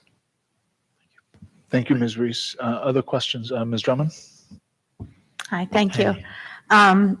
It says for the wonders, there will be ongoing professional development provided by McGraw-Hill Consultants at no additional cost. Can you talk more about that, please? Absolutely. In fact, we had a training session today with the pilot teachers as they prepare to turn around train the other teachers in K through 5 on May 17th in the morning. The good news about McGraw-Hill is it's not a one and done. If we need them for additional professional development sessions in the morning, if they need to come actually out on site and work with the reading specialist, small group of teachers, they can. So it's really based on need. And the first year of launching any implementation is the most important. So they will be available at will to make sure that this gets launched successfully. And I have all the confidence in those consultants. And just as a follow-up, then were they part of when we were doing some of the piloting of wonders? Was this professional development also offered, and was that well received? They This do is a like good the job supporting. Yeah, this has been like the 4th session we've had with the pilot teachers using the same consultant throughout. Okay, thank you. Any other questions? Ms. Purdue? Just a comment. I know at the Education Committee, it was brought up that there may be a few tweaks that we need to do in reference to the technology. So I just want us to keep that in mind as we finish the pilot and get into implementing it. I'm sure you were aware, and I know Mr. Brannick was there. So, but I just don't want us to forget that, just because I felt the teachers that attended that meeting and provided input had very positive feedback to share in reference to this, just about how easy it helps to access the work, and then it's more streamlined and the assessments are aligned to what the students are actually learning, and the lesson preps are easier. And I think that helps when you think about passing on the lesson for someone else, I guess, if it becomes a sub. So I do want us to make sure if there are things that we can do as far as maybe a few slight tweaks, and we need support from the technology department, that we are getting that. Thank you. Thank you, Ms. Purdue. Any other questions on the matters that Dr. Walsh has brought forward? Seeing no other questions, thank you, Dr. Walsh. Next on the agenda is policy. Mr. Regina. Thank you, Dr. Zerbe. For first read, there are 2 notable changes in policy. The first one was we removed a requirement for credit acceptance for the alternative instruction, and that's policy 124.1. We also added some clarifying language to the lesson planning policy 111. This highlights terminology and best practices that resemble those elements in Domain 1 of the Danielson framework. This policy has not been revised in over 15 years. The length of time between the revisions of this policy are the largest of any policy that we have in this school district. For those of you that are curriculum enthusiasts, you know that the Danielson framework came into play in 2012. and was adopted into the teacher evaluation process. And lesson planning is 20% of their evaluation. It's again been revamped in Act 13 of 2020, and we haven't touched it since any of those adoptions have taken place. So this is a very important step for us to move forward. But know that the first step of accepting this process will be to focus on lesson plan consistency across the district. We're going to be creating a committee of teachers and administrators to determine best practices for lesson plan writing in the district and to establish a process for planning that is not cumbersome for staff and will be consistent from classroom to classroom. When it comes to second readings, we talked about those last month a bit, but there are no significant changes to those in second reading. Again, 626 will be something you'd likely see each year because that's going to be a change to what we have for those business items that might have different limits based on request numbers. Thank you. Any questions for Mr. Regina on matters of policy? Not seeing any questions. Thank you, Mr. Regina. And then we move on to other. We got gifts and donations. We have approved a backpack donation received from a generous individual noted on the attached document of $25.90. And then 2 trips, both for Methacton. I'm sorry, no, it's not. One is for Methacton Music Department trip on April 6th to the 9th at the PMEA All-State Music Festival. And the other one is we approved Methacton High School student trip from the 6th to the 9th at the All-State Chorus event in Kalahari Resorts. And that ends the agenda. I'll turn it over to Ms. Drummond for dates, old and new business. Okay, next we have dates for board members' calendars. And then we're on to old and new business. Is there any old or new business to discuss tonight? Yes. I just have a question in regards to the location of our meetings currently. As we are moved to mask optional, are we thinking about moving the meetings, I guess the work session, regular board meetings back to the high school and the committee meetings to Farina, or are we proposing to keep it as is for the remainder of the school year? That's an excellent question, and I recommend that you allow me to get some feedback from members of the board, and then share that feedback with the president and vice president, and when we can make a determination on how to proceed. But I appreciate you bringing that up. That was on my mind. Just there's a lot of changes here. So we'll do that. Is everyone comfortable with doing that? So I will be reaching out to you individually just to get your feedback on that. And then hopefully, it won't be this month. So I just want you to know that next week we must be here. Otherwise, I have to re-advertise too quickly to get that done. But possibly April forward could see a change. Anyone else for old or new business? Okay. Now it's time for courtesy of the floor. The Board of School Directors will now provide an opportunity for residents to make comment on matters that are or may be before the board.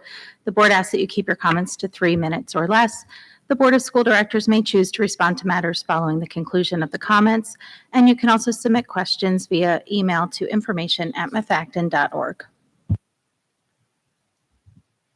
Good evening. John Andrews, Lower Providence. The Arrowhead School project is moving along, but I'm concerned about the water for the sprinkler system. It's a supply issue that should have been settled a long time ago, perhaps in the design phase. So to me, the architect may be hiding and embarrassed about why we still don't have all the details. I understand that there's a third change order to provide for a pipe from the water main in the street to the location in the building where an expensive pad and an expensive tank are proposed. With regard to the tank and the pad that it sits on, there was a vote last month, as you well know.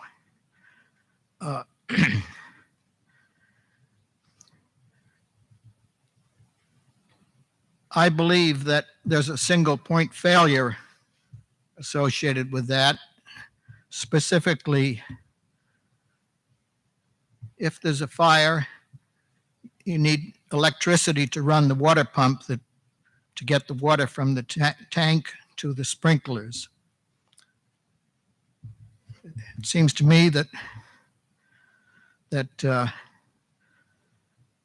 building overall is well equipped, so a fire in the building is not expected. But you could have a helicopter crash into the building, cutting off the electrical supply for a variety of reasons, and then you have no water for the sprinklers. That's a serious problem. Whereas if the water pump was out near the pit where the meters is going to be at the street, you wouldn't have that problem, and you wouldn't need a tank and a pad for it in the building. We're talking here $300,000. And I don't think there's been transparency with the public on this issue. The committee chair, Mr. Young, at last week's meeting said that 3 options were presented at an earlier property committee meeting that he attended. He wasn't on the board until December, and I believe that where there were 3 options presented, they were presented outside the public meeting. And Thank you for your comments. Also, I wanted to say that regarding the planetarium, I have issues with that for a variety of reasons. Thank you for your comments.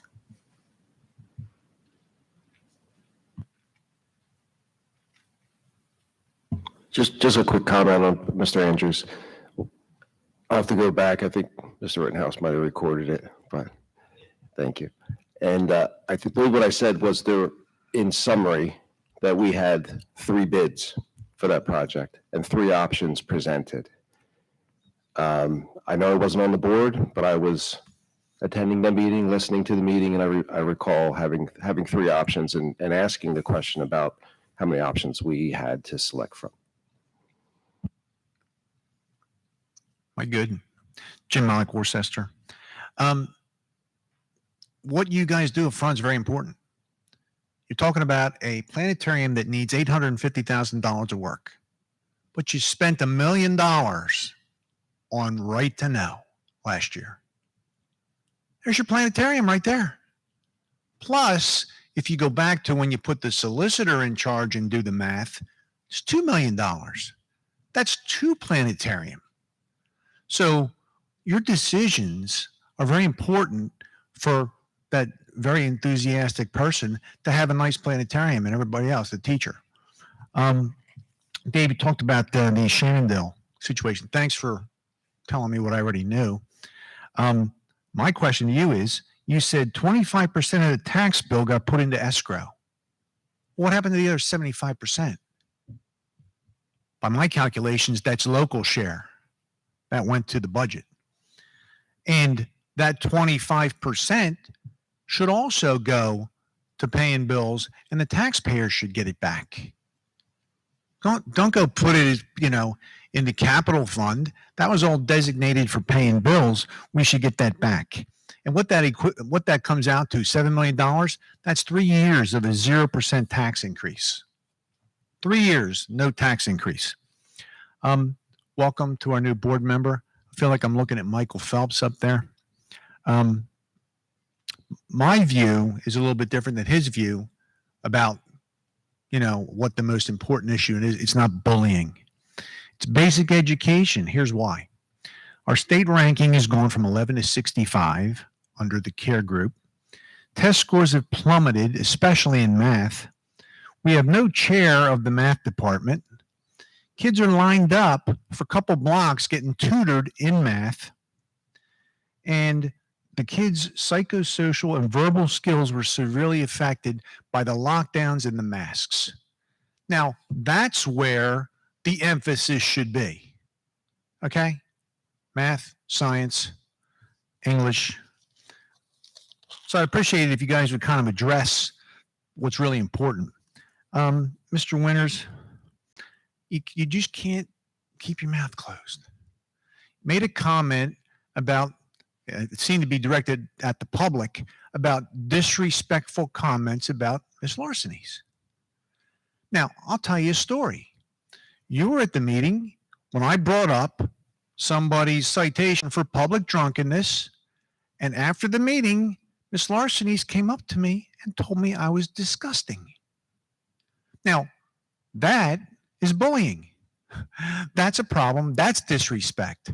So I find it really ironic that you're making those comments. Thanks. Thank you.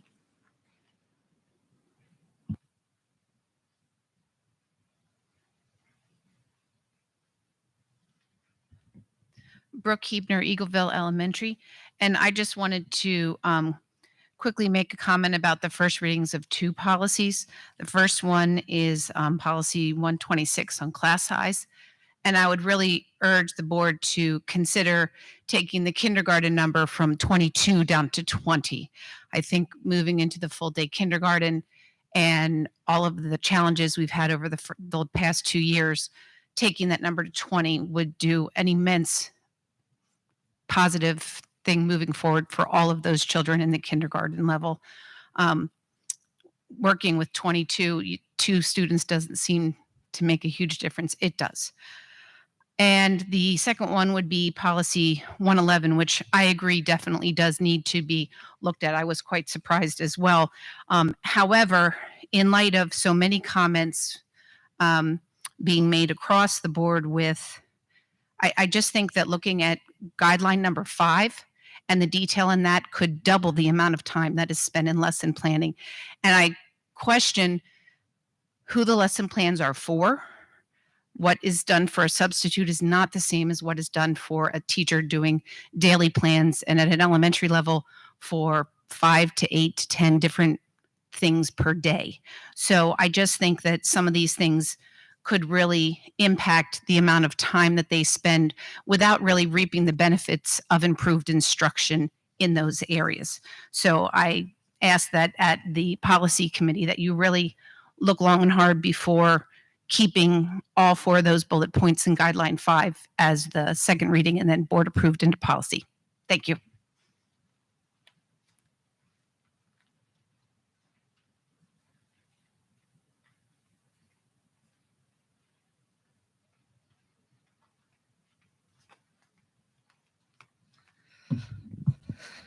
Joe Rittenhouse, Lower Providence. I'm going to move through the agenda in order. First, congrats to Director Roxel. Thank you very much for serving. I thought you were highly qualified, and I look forward to seeing your work. Next, on to the planetarium. I could speak about this, but I'm going to speak as a former student and somebody who loved the planetarium growing up. I think that this is, if there's anything that I believe in, it's firmly that students need to see things that are outside the school to aspire to, and I can't think of anything greater than the universe. So I think that where we've wasted money in other places, whether it's the right to know or lawsuits or anything like that, the planetarium to me seems a worthwhile endeavor. I think that there are ways to offset this cost, and I'd like to throw it out there. I know that we use other districts to come in to use the planetarium. Have we thought about maybe setting up some multi-year contracts that they could pay up front to say, hey, bring your students in X amount at what we would be a discounted rate to help offset the cost of this planetarium? I know me and my wife or other people would gladly come into any kind of event held there. I think the community, I think, like you said, if there's only 20 in the state or if there are a limited number of planetariums, I think that it's something the district should hold on to and with some pride. Health and safety plan. Very simply put, I think it's just time to let it go. I think that we're approaching a seasonal epidemic illness of COVID, and I truly think if you can, like I said before, if you look at what the students are saying online, there's no way they're going back to a mask mandatory thing without major pushback from the students. So I think that I respect what the pandemic team has done, but I think it's time to just simply let that go. Moving on to past personnel items. Curriculum and programs. I had brought this up in the education committee meeting about accessibility of looking at the materials. Last year, there were a total of 4 people who reviewed all the books. And obviously, there's a lot more than 4 people in the district who probably have an interest in what's in the textbooks. And at the meeting, it was brought up that there were passwords given out for school board members to look at the said textbooks. I think we should maybe consider getting a cross section of parents to maybe give those out to and take 5 or 10 and let the public be able to access those when they can't come into work at 9 o'clock. And then finally, the last thing I wanted to get to, and I don't have much time, but it was brought up in policy this last 4 committee meetings. I've filmed each one of the committee meetings, live streamed. Over 500 people have watched them. It was brought up by Ms. Director Perdue that, hey, maybe we should consider doing this. We took public comment from it. I believe it's only a benefit. It could help the people up here who don't have a chance to attend all the board meetings. And I think it should absolutely be considered going forward. Thank you. Anybody else for courtesy of the floor? All right, seeing none. Any other thoughts from board members?